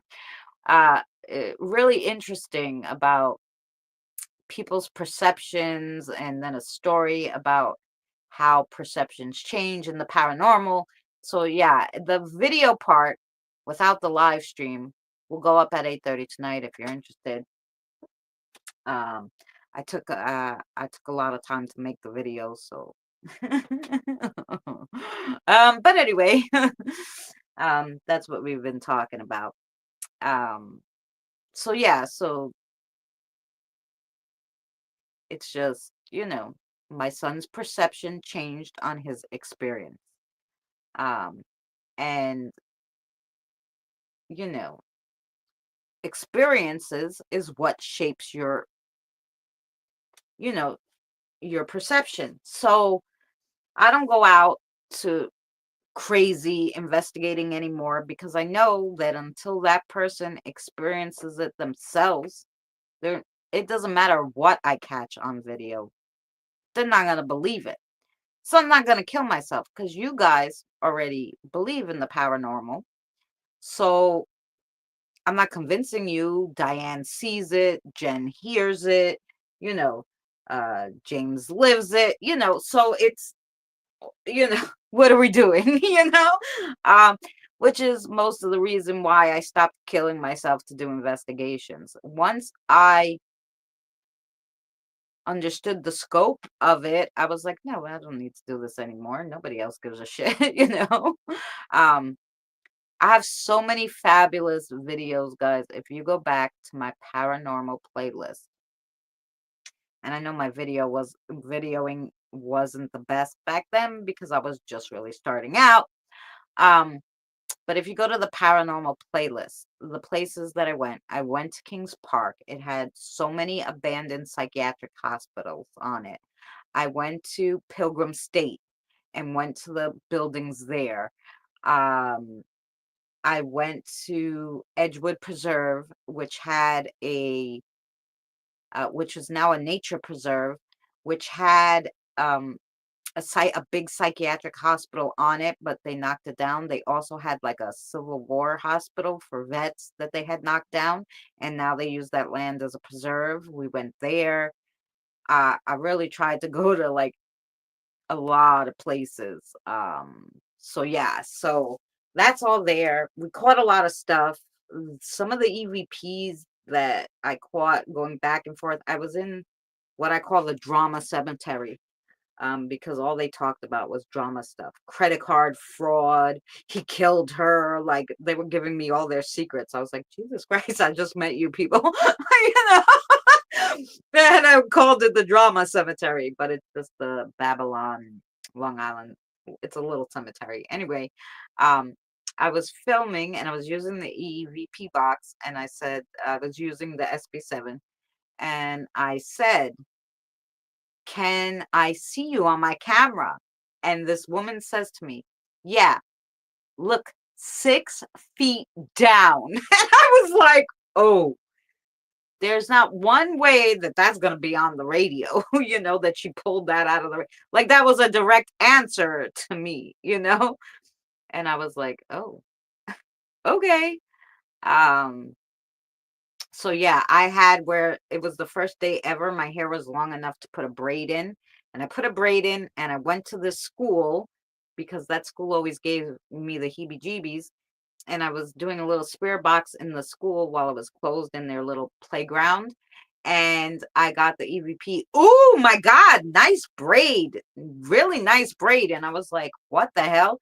I mean, so I understood.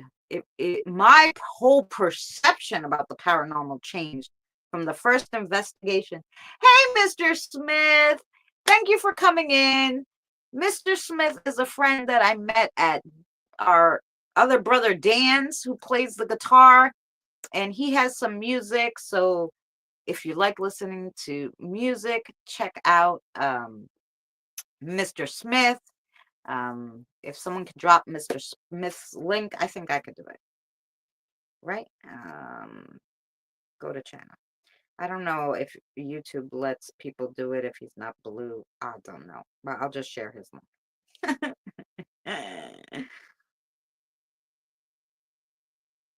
Yes. Okay. There's Mr. Smith. So if you like to listen to some music while you're taking a shower and stuff, go to Mr. Smith's channel and put on his playlist. All righty. Yeah, so my whole perception of the paranormal changed the first time I took my son out. I was trying to convince him, which I did, but he went totally opposite direction from me, right? Once he understood, he was like, "Oh," and he never paid attention to it again. Once I saw it, my head started spinning and I was like, "So wait, spirits just walk around anywhere? Like, what the fuck is going on?" Now I had to learn about it. So I was I was so much more intrigued that I went out searching for it. And I went out searching for answers because my perception, I knew it existed, but I didn't know the scale. And once I saw it, my whole perception of it changed, you know? I just got a pic of just someone's lips, mouth. Very weird, Christina. Wow. They're probably like, I'm talking too much. That might have been them trying to tell me I'm talking too much since you have me on. And sorry, spirits. um, yeah, so we had a great video, Mr. Smith. The video part will play at 8:30 tonight, so in less than a half hour.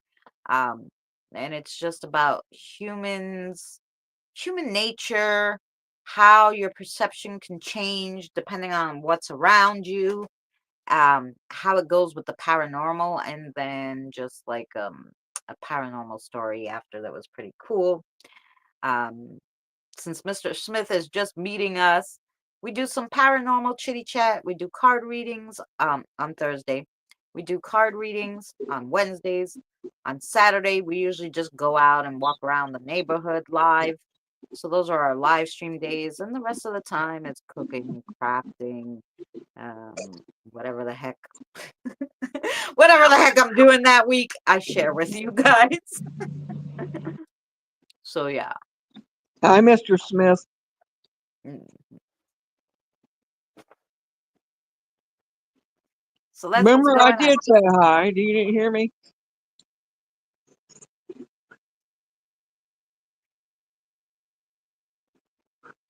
Yeah.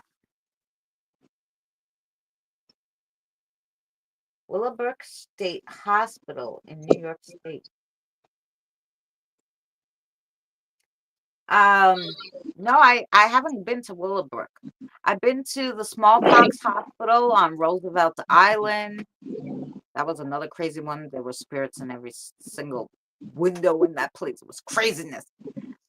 Um, oh, thank you, Jen.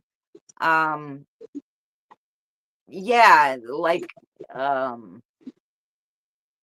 where else did I go? I went so many places. Um, I even went to like this old Bethlehem in PA. I went to Gettysburg. Oh yeah, we've been a lot of places. You know, and then I've been to places that just random that I was walking by and I heard a disembodied voice and I'm like, I'm gonna film here. And I caught some of my best evidence. Just by doing that, like I was sitting on this bench looking at, I was right across from the high school at the time, my son's high school, and there was a little tennis court, and I heard someone speak to me like disembodied. So I took out my spirit box, I started filming, and I got one of my best piece of evidence of that thing flying towards me, that changed shape, and that, you could tell wasn't a bug, because of how it flew down, and the how big the shadow, how far away, and all this stuff. So what the shadow covered. So um, yeah, craziness. And that was just from me here. Like, nobody said that that place was haunted, the little, the little tennis court. And then when I asked the spirits on the spirit box, what did this tennis court what used to sit here? They were like the Green Yard slave house. And I went searching, and Long Island, they're funny that way. They won't say that they had any slaves, trying to cover up the history. But they had way more slave houses than, not only was that the Greenyard slave house, but over where I was living in the trailer park at the time, um, there was another slave house there, and the slave master and his wife died in a fire that literally was like right where my trailer was. And they were like, they were there, you know. So yeah.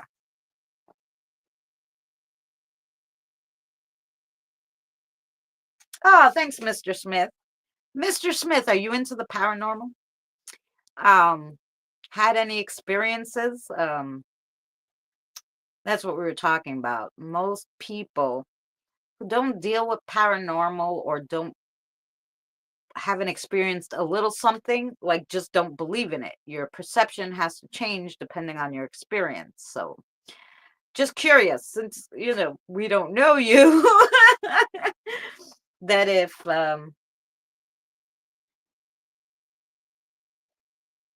yeah.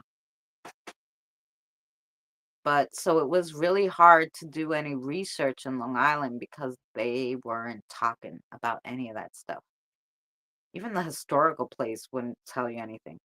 I remember I was doing a vlog called Historical New York. And they had in Long Island this map, and they're like, go through the historical district.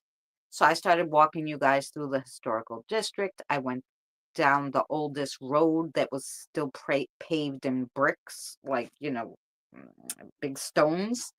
And I heard a disembodied voice. Not, like I said, I didn't have any ghost stuff on me. I was literally just walking with my camera. And I heard next, and I looked all around and I couldn't find anybody. And I'm like, that's weird. And kept going, didn't think anything of it. Heard another disembodied voice when I was walking on the pier, near the pier. And when I got home after that, for a week, every paranormal place that I went into that put on the spirit box, the spirit box said that I was haunted. Even Lou Rock at the time, who had 20,000, subscribers and was really popular on YouTube, I went into his stream. I hadn't even typed anything yet. And they were like, Christina and Son. I'm like, they're calling me out. Like, something's definitely wrong. And then they were warning me that this guy who said next followed me and was going to attack me. And he did. And I had to get, at the time, I didn't know what the heck to do. And Tammy Berger's Rock Fam got Danny for me on a StreamYard, and he helped me. Otherwise, that thing would have kept attacking me. It was literally scratching me. And I guess my guides or whoever was trying to help me was trying to heal it. So all of a sudden, I felt something start going down my leg. I wipe it, it's blood. I look down and it's a scab, and I'm like, how could a scab have blood? And then it just started happening all over my legs, and I started flipping out, man. um, it was super scary at the time, but that's what happens. Thank you, Evie. Yeah, my birthday's tomorrow. You're right, right? Is it tomorrow? It's tomorrow, Friday. I think the 11th is my birthday. I have seen a couple of things that totally defy explanation. I'm open to the possibilities of things, just don't know enough to say anything for sure. Your experience is all that you need. Thank you. Um, and that's all really people have to do is really have an open mind. But a lot of people can't have an open mind. They make up their mind and they're just like, that's it. I don't care. I don't care what you say. You can bring the ghost and put it in my hands, and I tell you, no, I don't know what this is. There's an explanation for this, you know? Um, but when you have any kind of little experience that you know that you can't explain, then you're more open to the idea of paranormal. It is the 11th in Australia, so it's your birthday. Yay! Australian birthday today for me. I better have cake then. One of the kids just said, "Yeah." I don't have cake, but I guess we could make some. We could make a little something, something. We should really make dinner first, but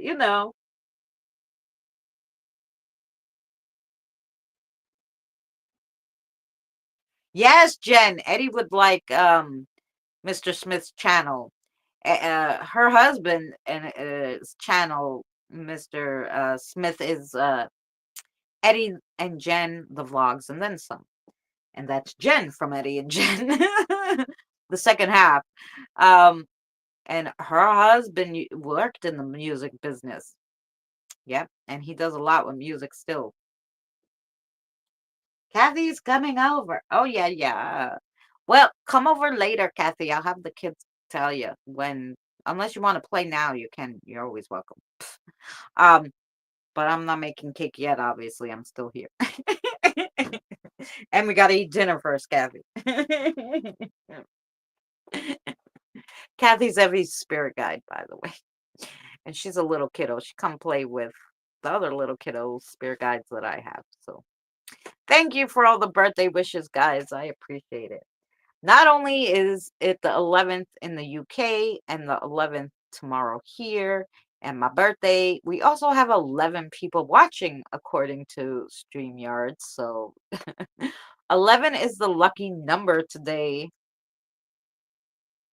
She's coming over to play. Okay, yes, that's fine. I don't care. I just didn't want her to come for cake and be standing here like, hello. Where's my cake? Well, I didn't make it yet because I gotta make dinner for it. hmm I mainly focus on the drums, but do a wide range of music stuff. Does your husband have his own channel? Yes. Oh, thanks, Carl. Um, I dabbled when I first started YouTube because they would always keep striking me on everything. And even now, to this day, videos that are 5 years old, YouTube will come back and say, we can't monetize this. It has a sound that is copyrighted. I'm like, the fuck didn't you tell me this 5 years ago? Why the freak are you waiting for now to tell me this? So they're still doing it till this date, okay? But I have a lot of videos, to be honest, like thousands. So for them to go over all of it, I understand. But anyway, so I started making my own music, channel music, just to use as sounds and stuff for the videos because I was just like, screw this shit.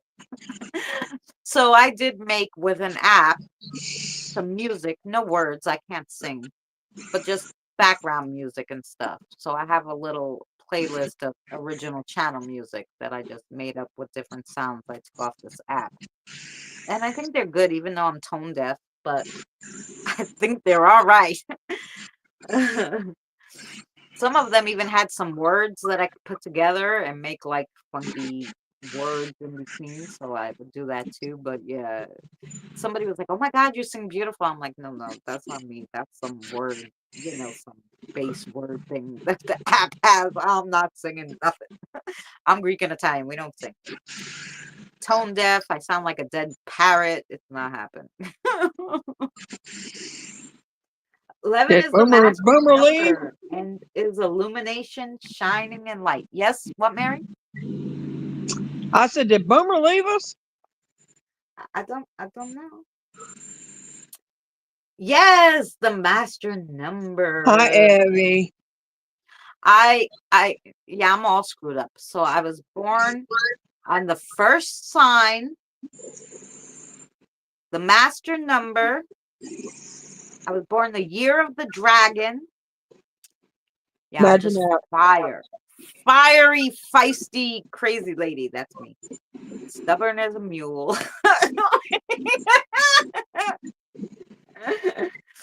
Stubborn as a mule, but blessed by the divine. Yeah, that's me. Anywho,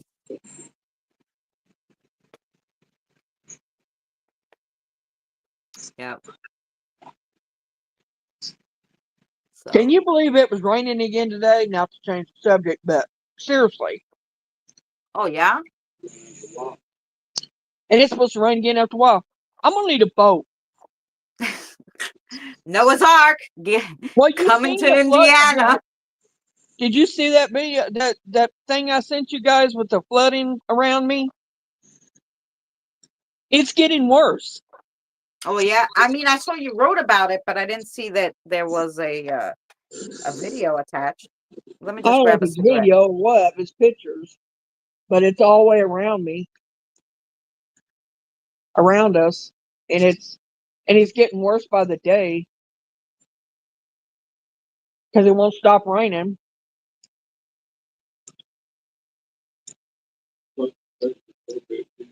I mean, the Midwest has got hit hard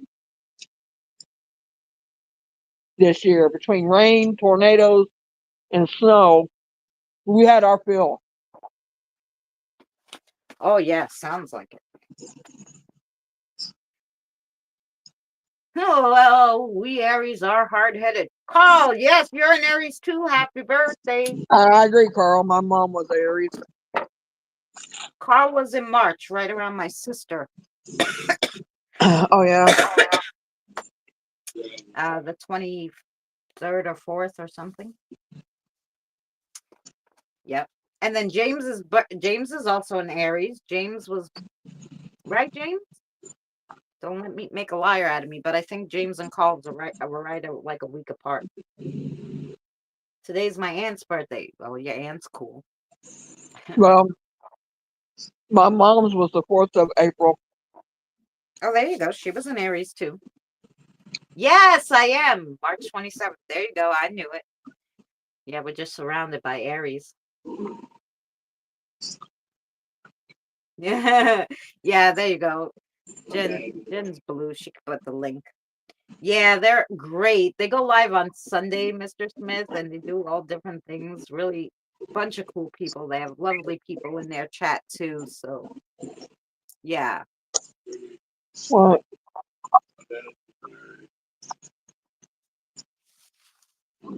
Yep, you'll see us all Frank there said, Sunday Frank night. said happy birthday to you. Oh, thank you so much, Frank.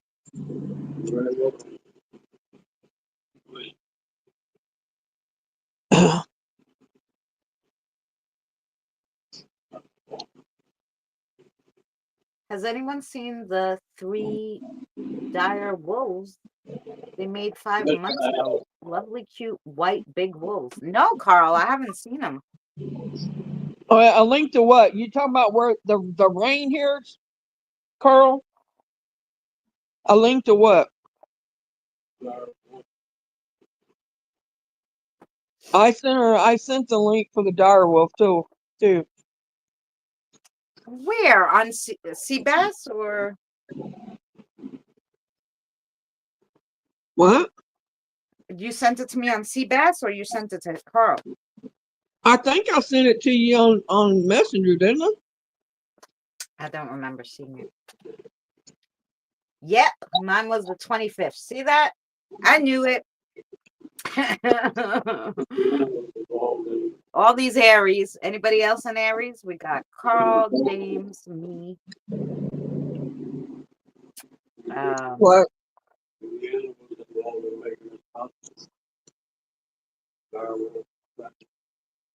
Mm.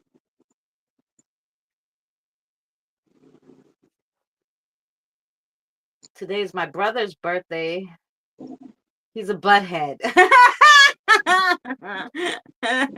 He's a hard-headed Aries. Yeah, Yep. my brother's a Leo. One of them's a Leo, and he's strictly hard headed too. Let me tell you. Oh, yeah. Well, my daughter's a Leo, so I know all about that.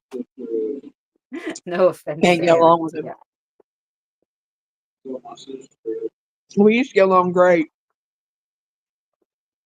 He changed.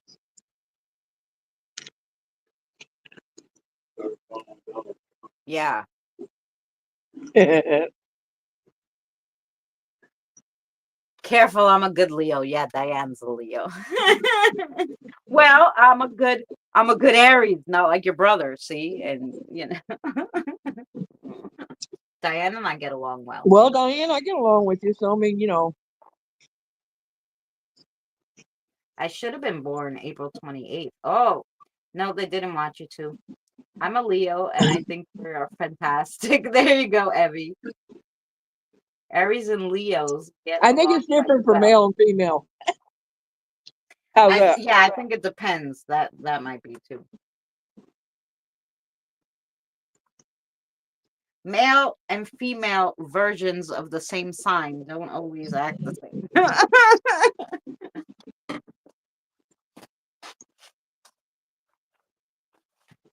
Did anybody watch that? I should get you guys the link.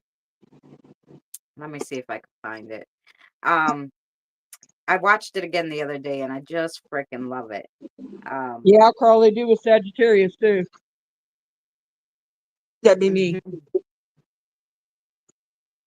Oh, my daughter was supposed to be a Cancer, but she was born a week late, so she ended up being a Leo. Um, Well, that's why she's on the edge there. yeah. Well, there's your answer.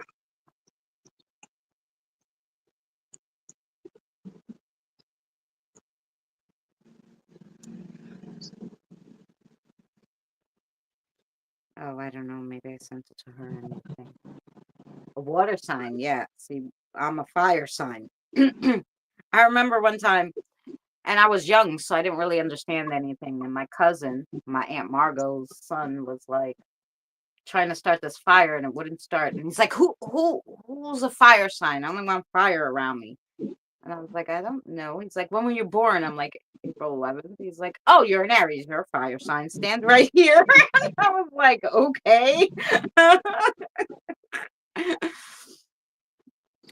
Really? Um, so yeah, funny.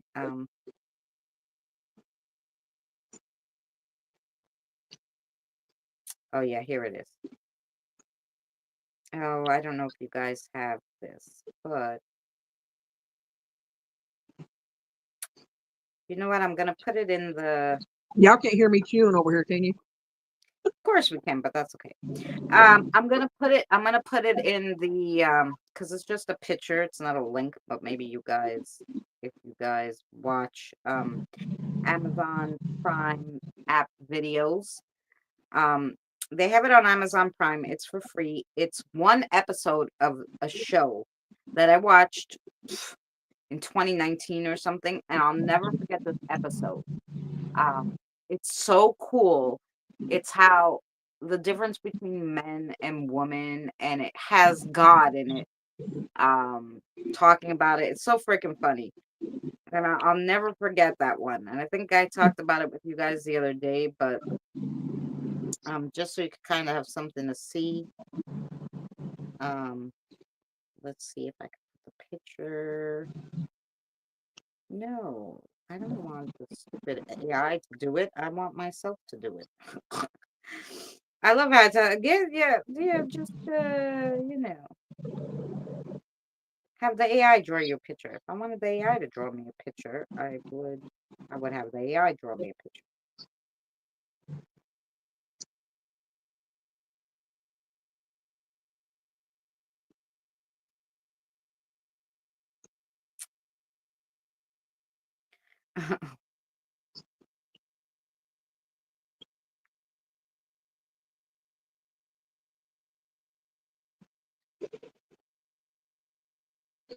Everything's AI now. Forget it. This is one of the best episodes of the show.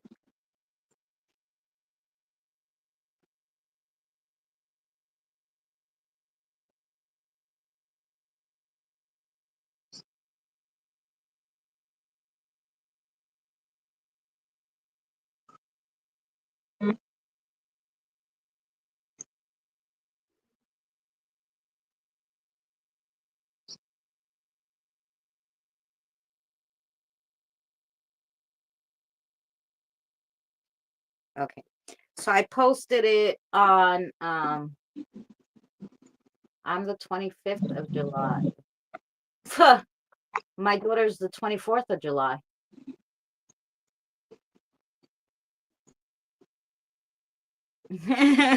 So there you go.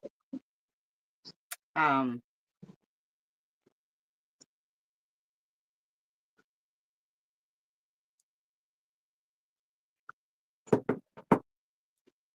Well, more sweet till you mess with me. Yes.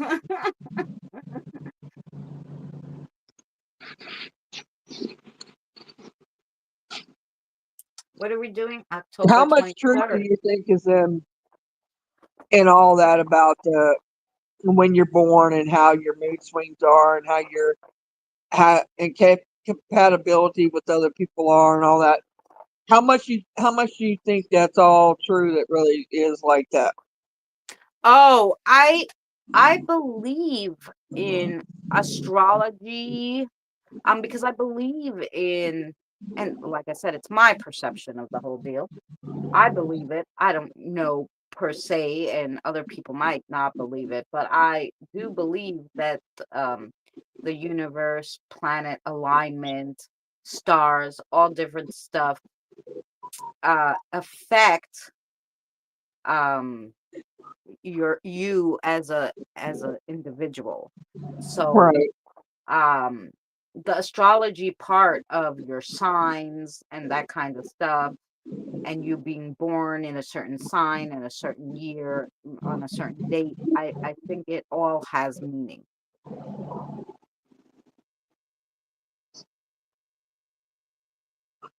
I think it does too.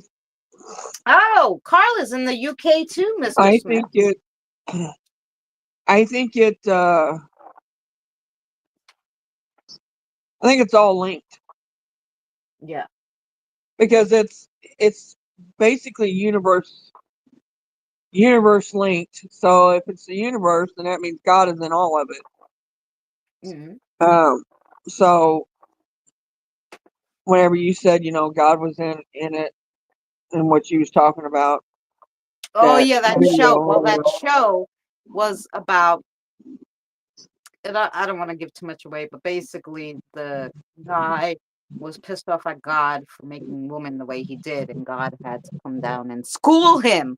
Um, uh-huh. and that's about the whole episode. Is how, yeah, and it was so good, so good. Like I said, that it aired in 2019. I saw it on TV. I never forgot that episode, and every time something makes me think of it, and I go, "Oh, you have to watch this episode." So I posted the episode information and the show on my community page, so you could go check it out. Give it a watch. I guarantee it will have you laughing your ass off. Now, that show in general, I wasn't like, I didn't watch that whole show, or I probably watched a few episodes when nothing else was on that week. Because back then you had regular TV, right?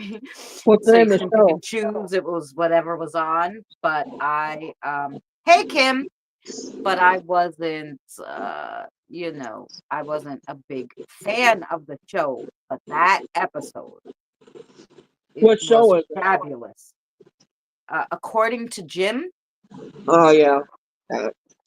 but that episode was absolutely spot on. One of the best things I've ever seen.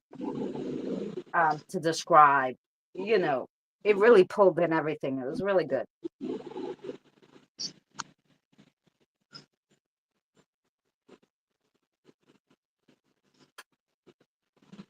Oh, there you go, Carl. Yeah, so even the longitude and latitude can be added into when you're born. I know when I had a reading from a guru, it was quite pricey. Um, when I had my spiritual awakening vision and I was kind of flipping out, I didn't know what was going on. And so I went to have a reading. And after he, he pulled, he would pull three cards or whatever. And then I was like, listen, I really want to know about the spiritual war and what I have to do. And he just like looked at me. He's like, I'm gonna pull you an extra card. And then after he read me the cards and told me all this stuff, and all I had to do was tell him my birthday, and he went on all these different things according to my birthday, what time I was born, all this stuff. Um, and then was like, okay, like, you know, Did you watch that? You watched that video I sent, 1:30 right? a.m. Oh, Mr. Smith, I'm so glad you jumped in, and have a great night, and we'll see you again soon.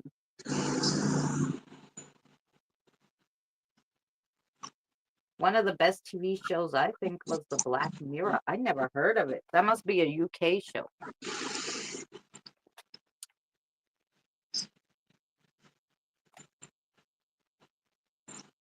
Night, Mr. Smith. Thanks for being here.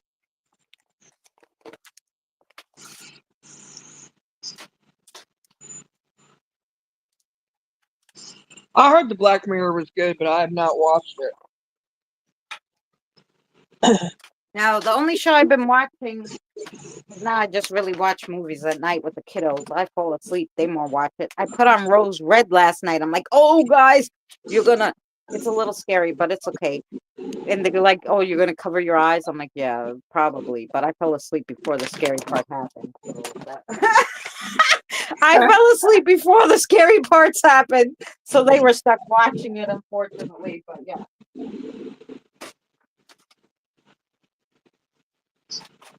Um,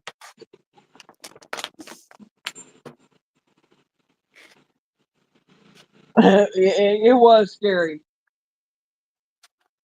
I don't like scary movies, but something intrigued me It about was that kind of movie. freaky too. I mean, it was kind of, yeah. I don't like real scary either. I like something that's got something to do in paranormal, but not horror. You know what I mean? Right. Not bad, bad. I don't know how to put it. Hmm. Got a bunch of gore and all that. The devil Right. and Well, that's the thing.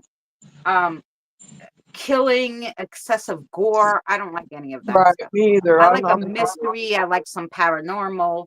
I mean, you know, but I'll tell you the movie that give me the creeps, and I mean gives me the creeps to this day, is Jeepers Creepers. I couldn't even I watch that don't know movie. why,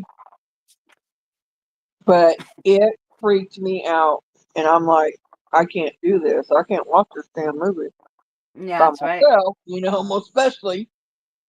There's some So, movies like you just put on, and I put on this. My sister was like, "Oh, this movie was so good." Obviously, she didn't realize I don't like horror movies. But anyway, my sister loves horror movies. I don't. I don't like any of that gore and shit.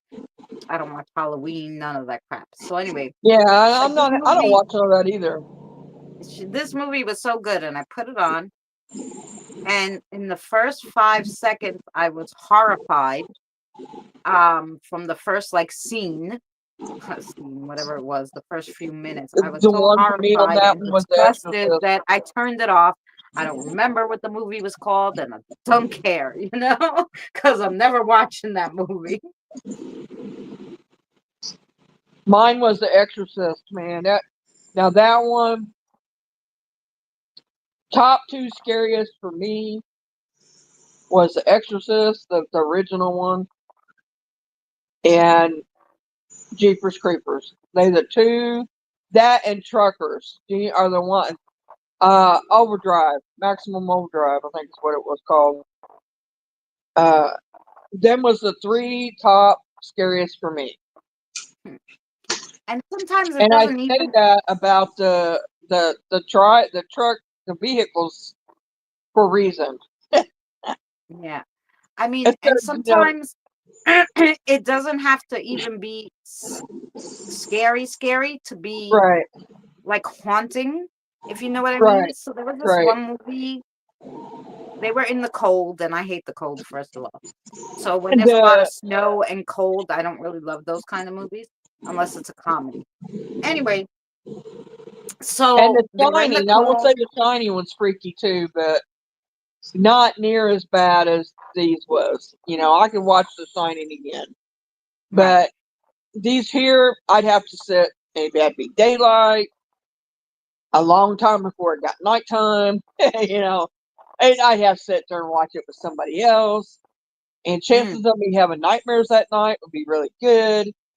And you know, it's just the way it is. I mean, you know, it's different from different people. You know, it depends on how you Oh, perceive things, interesting, I Kim. guess, how you look at things. But I mean, at the time I watched um, The Exorcist, you know, I mean, I think I know more about God and religion now than I did then, okay? Yeah. And then it was about, you know, church and all that. I'll say that. I'll put it to you like that. But it was the way I was raised. Anyway, so, you know, so to see that and see the cross and all that being used in certain ways and just all that, I think is what freaked me out the most. Right. That and her kids spinning around and spitting pea soup everywhere, you know. Right. Well, well, what I was saying was like it doesn't even have to be gory or something. It Right, sometimes it's like you said, your perception. So I don't like the cold.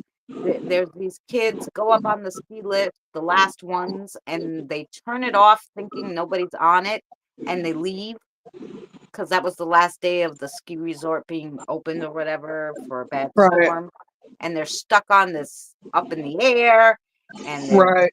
they have to No, I try to couldn't do climb that. down and whatever, and the one friend gets eaten by wolves, the other, by time she actually got away, and the whole thing, it was so terrifying to me that I couldn't watch it. And it had nothing really gory. Yeah, the friend got eaten by wolves, I but mean, it wasn't well, like they yeah, but being showed on it. being But on mountain, but I think it was more scary to me because it could actually happen. Like, some of those horror movies, yeah. it's just so out there that Well, it it's has not going to happened to happen. people. I mean, if you think about it, Mm. it has happened to people Right. being stuck up there, you know, and stuff. No way. I wouldn't want on one of them. I wouldn't ride one of them anyway. I'm too Hmm. scared of the heights alone would freak me out. Right. Well, I wouldn't ever be at a ski resort because I hate the winter and I'm not going. I don't do winter sports. But but I'm just saying, like, I think things are more scary if they might actually happen, like if you can see them actually happening. Like some of these Right, horror movies are so far fetched, like The Evil Dead, that this shit isn't gonna really right. happen, You know, none of that's like gonna that. happen. Right, So but stuff it's that could happen. yeah, I think Yeah, it's just or it's just as scary or more scary than if it's something that is totally made up like the Evil Dead. So um yeah, so like I said, perception is everything. Like, so right. even though that movie I'm sure wasn't meant to be really scary, it terrified me. you know Well, I can say it's like take Maximum Overdrive. It if there's somebody who's driving for a living at the time and watch that, and these trucks just take over and they just run you over or whatever, you know, and you go to their they have no drivers, you know. Oh, Well, kind of like the movie Christine, Stephen well, King yeah, back in the day. the spirits have took over the vehicles, Yeah, and they took over every vehicle, and they're killing people, whatever. Anyway, I mean, that's freaky. yeah, And they're talking about all these cars that can operate themselves. That brings maximum overdrive to a whole new level. yeah. Well, that's the whole thing. Yeah, they talk like in that movie I Robot, where the car drives itself, and he had to take it off to get away from the robots because, like, fuck no, this car driving, you know. um, but then there's another thing about perception. So if you lived in that time where all the cars were driving for you, you would never learn how to drive. And if God forbid you had to, you wouldn't know how to do it, you know? Yep. And I mean, I don't know, it just freaked me out. And there for the longest time, riding with somebody or anything, I mean, truck drivers would pull up on us or whatever, like say we're going down expressway or whatever, interstate, and a truck be coming up. I'd make darn sure that I passed that truck really quick or I stayed away from them. Yeah. And it's all because of that friggin' movie. And I caught myself doing it. And I'm like, you done lost it, girl. What are you doing? I mean, they're not going to hurt you, but you never know. That's all I can say. Right. I was covering my ass. That's all I can say. I made sure to get past them semis in a hurry. Yep.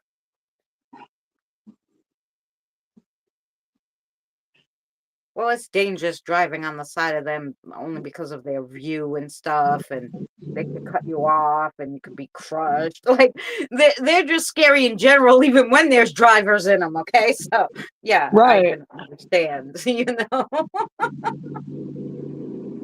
um,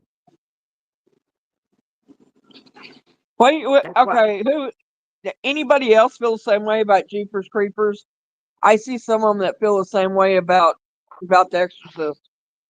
Oh no, Exorcist I, was I hard to hated watch. Jeepers Creepers, and I don't think I've watched. I if it starts getting too much for me, I turn that shit off. So I don't think I ever seen the whole movie. I think I I saw could some watch of it it where again. what he would take their not only eyes but maybe their skin. I don't even remember. All I know is I wasn't liking that not one bit, not one little bit. So I never saw the whole thing. I don't know how it ends, and I don't want to. There's a I lot of think movies I'll start to watch and then be like, nope, that's it for me. Even Scream, I hated it. I hate all of those things. I think I could watch The Exorcist again. I think it would take somebody'd have to be Gave you nightmares, right, Scott? it'd be daylight. Somebody'd have to watch it with me, but No. I watched it once when I was a teenager with three friends. It was late at night. We were in his basement. It was not good. I was like, no, we're never doing this again. And I never watched it after that, and I don't plan to do none of it that. did me too, Scott. I couldn't watch it, man. It freaked me out so bad. And they brought out the second one. They talked me into watching it, and it wasn't near as scary as the first one. The first one freaked me out so bad. I think because that crap can really happen. I mean, I don't know about how he had him covered up in his hole, but Right. I'm just saying, I mean, there is people who are that crazy and that has done that where they use people's skin and I just yeah. I mean, and wear it as their own face, their mask or whatever. I mean, there's people that's done that. Oh, I'm sure. Um, the Exorcist was a little boy in the real case. Yeah. Yeah, Carl, I knew that. but still, it's still freaky. Yeah, it's better on those kind of things, like if it's a real case and something that really happened. I don't like to watch the movie. I like to read it. I'll read an articles. I'll read scary articles. I'll read scary books because then I'm making what's going on kind of in my head. Although there was one book that I was reading in school that I had to put down and I never finished reading it because it was scary. And I never in my life, this woman, it said that she was unhinged, that she took her doll. She had these dolls supposedly, and she was melting their faces on the stove. I'm like, why was she doing that? Like, and as you read it, because she was mentally unhinged, those were actually her children. I Once I figured that out, I took that book and threw it, and I never opened it again. I was like, hell no, that's the most horrible. Who writes this shit? No. I'm with you, Scott. It's like them old trucks. If an old truck comes up to me like that, you can bet your booty I'm freaking out. My dad owned a truck like that, but I knew he wasn't like that. But still, I mean, it freaked me out. Yeah. And I knew The Exorcist was based on a true story, but they really added to it. Like, I mean, a lot of it was added to that. Oh yeah, what's Hollywood? Yeah, and but okay, take Hollywood in for instance. When it comes to the shows and stuff and the movies, if you really think about it, look how much out of them movies has come true. That's come to pass or whatever. And it's not because of people mimicking them. It just has happened. Like, let me think. For example, I'm trying to think, and I can't think of one off the bat. But there is just stuff that that's just come to pass, and it's just, and you're like, Well, okay, yeah, people murder people every day, right? So, right. um, and I think cryptids is a big all part of of it that. is different in how gruesome or non-gruesome it is, right? But these things happen. So when you see it all in a movie, this person going around murdering people all different ways, you know that this can happen because maybe not one person doing it all in the same day, but there are serial killers, but they do it over years. But this can happen, you know? American Horror Series is based on true life. Yeah, Abby, it is.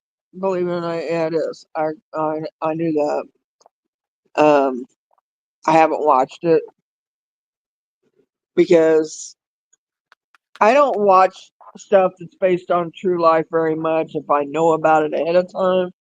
See, I didn't know The Exorcist was based on a true story till after I watched it, Yeah. and then it really freaked me out. Um, but I don't, I don't watch stuff like that because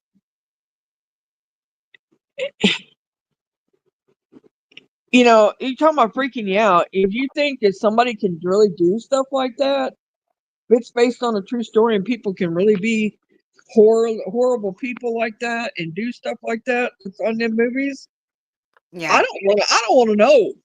I don't want to know it. I don't want to Hmm. watch it and live it. I don't, no. Right. I mean, I'll take what comes, but I don't want to. I don't want to watch it, and Yeah. know that there's people out there do that. Yeah. It's like watching your murder before it happened. No, Right. And I'm it's all like, right. no, no, I mean, I can't do that. Yeah. Okay, taken on YouTube with a couple, I won't say who they are, but this farm that is haunted. Um, I can't, I can't watch that. I can't watch them there because, I mean, even if they do exaggerate or whatever, regardless, Yeah. I can't watch it because I lived on a farm all my life, and up until I was grown. So if you think about it, I sit back and I've thought about things, that I noticed things when I was growing up on a farm. I just put two and two together. So I'm like, nope, can't watch this, I can't do this. No, nope, nope, nope.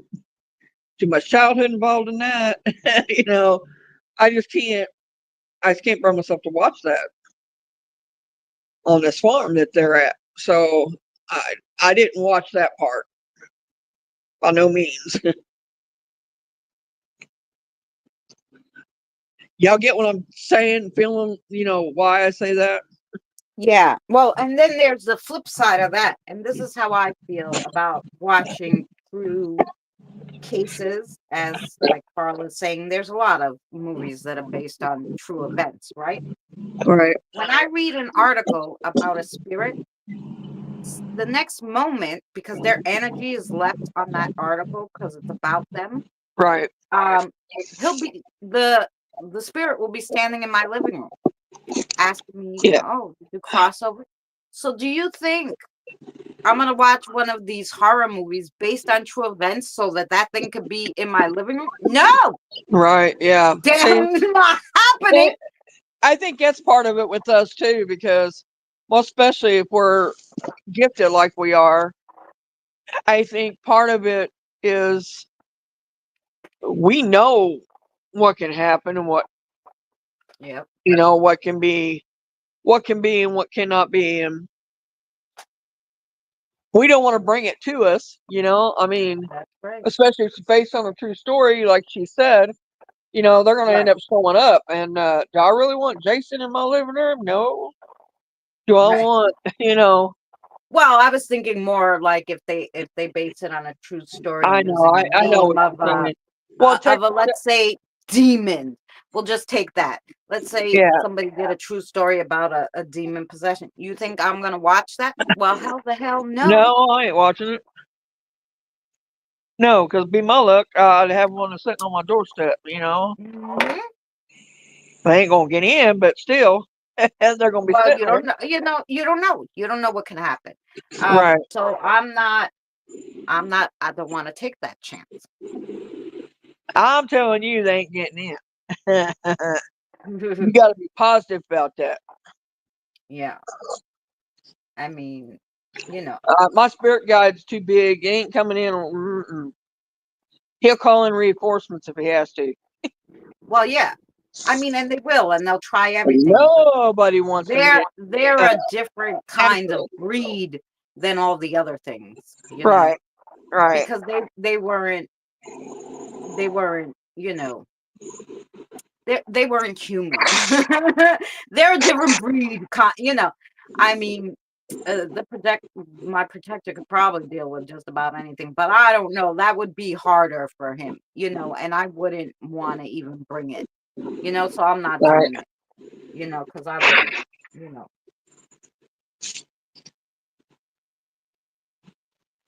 Um, the big one they have never made a film about in the U.S.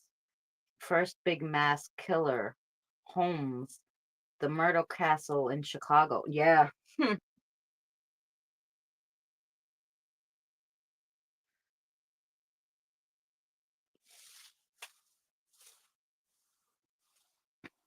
Yep. And that's because nobody, I mean, some people are obsessed with serial killers, which makes me think they're a bunch of crazies too, right? If you're obsessed with serial killers and these demonic things, and there's something wrong with you, and that's where, like, human sacrifices come in and all this. No, we're not doing none of that. You know? Not one little bit. Yeah, don't even be darkening my doorstep with it because it ain't happening. Hmm. So yeah. So, but again, people who don't believe in this stuff very happily watch it, right? Because they don't. they don't I ain't gonna say that it ain't never gonna happen. I mean, not sacrifice. You know what I mean? Talking about something getting in, but it's gonna be very extremely hard for it to happen. right, I'm not accepting. You know. So right. Well, right, Evie, exactly. But it's the whole thing. Somebody who doesn't believe like we do have no problem watching this, and maybe nothing will happen to them. Maybe because they don't believe, because but we do, and we understand, so we and we don't. know what can come to us if that Yeah, and even because they don't believe, there has been many of people who had a bad experience because of something like that, right, because they messed with something or did something or said something because they didn't believe it would happen. Like even right. when we were younger, let's take an example. How many of you said Bloody Mary in the mirror 3 times to see if she would come out? I mean, it's just it's like human nature to be like, oh, let's try this. When you don't know any better, but when you do know, you best not be doing that stuff.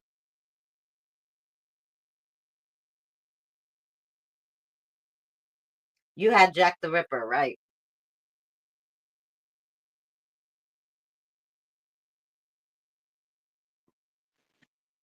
Well, the Bloody Mary thing, I will Mm. say, me and my friends did do that, Yes. and I Well, will because we say, were young and stupid. stupid. I was stupid, even though I started at 5 years old. But I didn't have nobody to teach me right from wrong. All I had was myself. So, and I never told anybody how I was or that, any of that. Yeah. So anyway, that night, lo and behold, something comes to the house. I don't know. It was at my friend's house, and we went running down the stairs, and I said, "Whatever you are, you stay here," and I left. I went Yeah, home for that's the right. night. You I'm the one who called you, but I'm leaving and you stay here with them. Well, I knew it stayed there because it was called to that house, not to me directly, Yeah, but to that house. right. So, needless to say, my butt moved on. And it wasn't long after that they moved out of that house. Oh yeah. And they owned it. They moved in a house out in the country and put that one up for rent. Uh, uh, my butt wasn't renting it, let me tell you that. Yeah. But anyway, uh,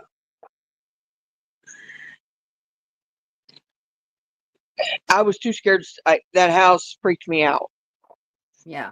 After that, before that, I didn't have a problem a bit in that house. But after that, I couldn't. Yeah, I couldn't stay there. I could go there during the day, but I wasn't going upstairs by myself, even Yeah. during the day. And because I could feel it, so I just knew that it was there. It couldn't Yep. get to me, but I knew it was there.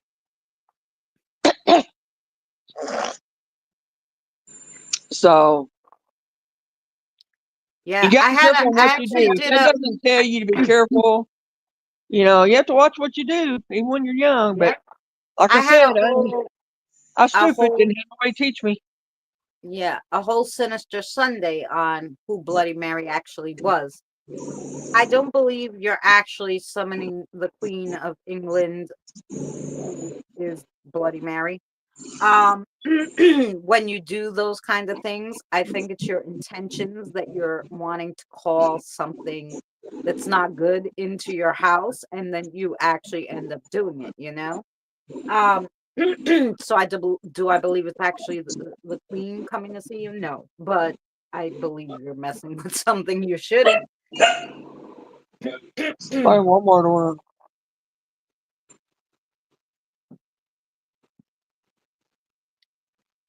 Yeah, that's right, Carl. That's what you got to do. Make sure Yep. you protect yourself. But most, 7-year-olds, 10-year-olds, we were young when, that was a big thing. Um, you don't know any of that. You just figure, oh, they're so stupid. I'm going to do it. Nothing's going to happen. Um, and then, so you can't do those things. But yeah, but I'm sorry. I gotta wrap this up. I have to eat something, guys. I'm starving. If you were not here in the beginning and you didn't see the video should be up now on the channel. Um, Kim, you will enjoy it, about human nature, paranormal perceptions. Um, Super interesting. And yeah, I really thank you guys for joining us. I'll be on again Saturday. I don't know if Boomer will be doing his Friday night. No, last week he wasn't feeling well, but if he's feeling well tomorrow, then we'll be on his channel at 6:30 p.m. Eastern Standard Time doing improv story night. Saturday at some point I'll go live. Look for the notifications. I'll try to share it out. And then Sunday, I believe. No, no, no. I'm lying. Saturday night after, so probably around 8 p.m. Eastern Standard Time. Saturday night, K Dog will be going live doing some kind of pink moon stream. And then Sunday night, Eddie and Jen will be live. So yeah, we will see you on the tubes this weekend. Thank you again for all the birthday wishes. Thank you, Mary, for joining me. I super appreciate it. And thank you to everyone in chat. You're welcome. Good night, everybody. Take care.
Remember, please discard all candy wrappers and popcorn containers in the nearest trash receptacle. Thank you. We are so glad you came. Okay, bye-bye now. Bye-bye. Bye. Is everyone gone? Huh? Good. Oh my gosh, my cheeks are killing me. I can't keep smiling like this anymore. I'm exhausted.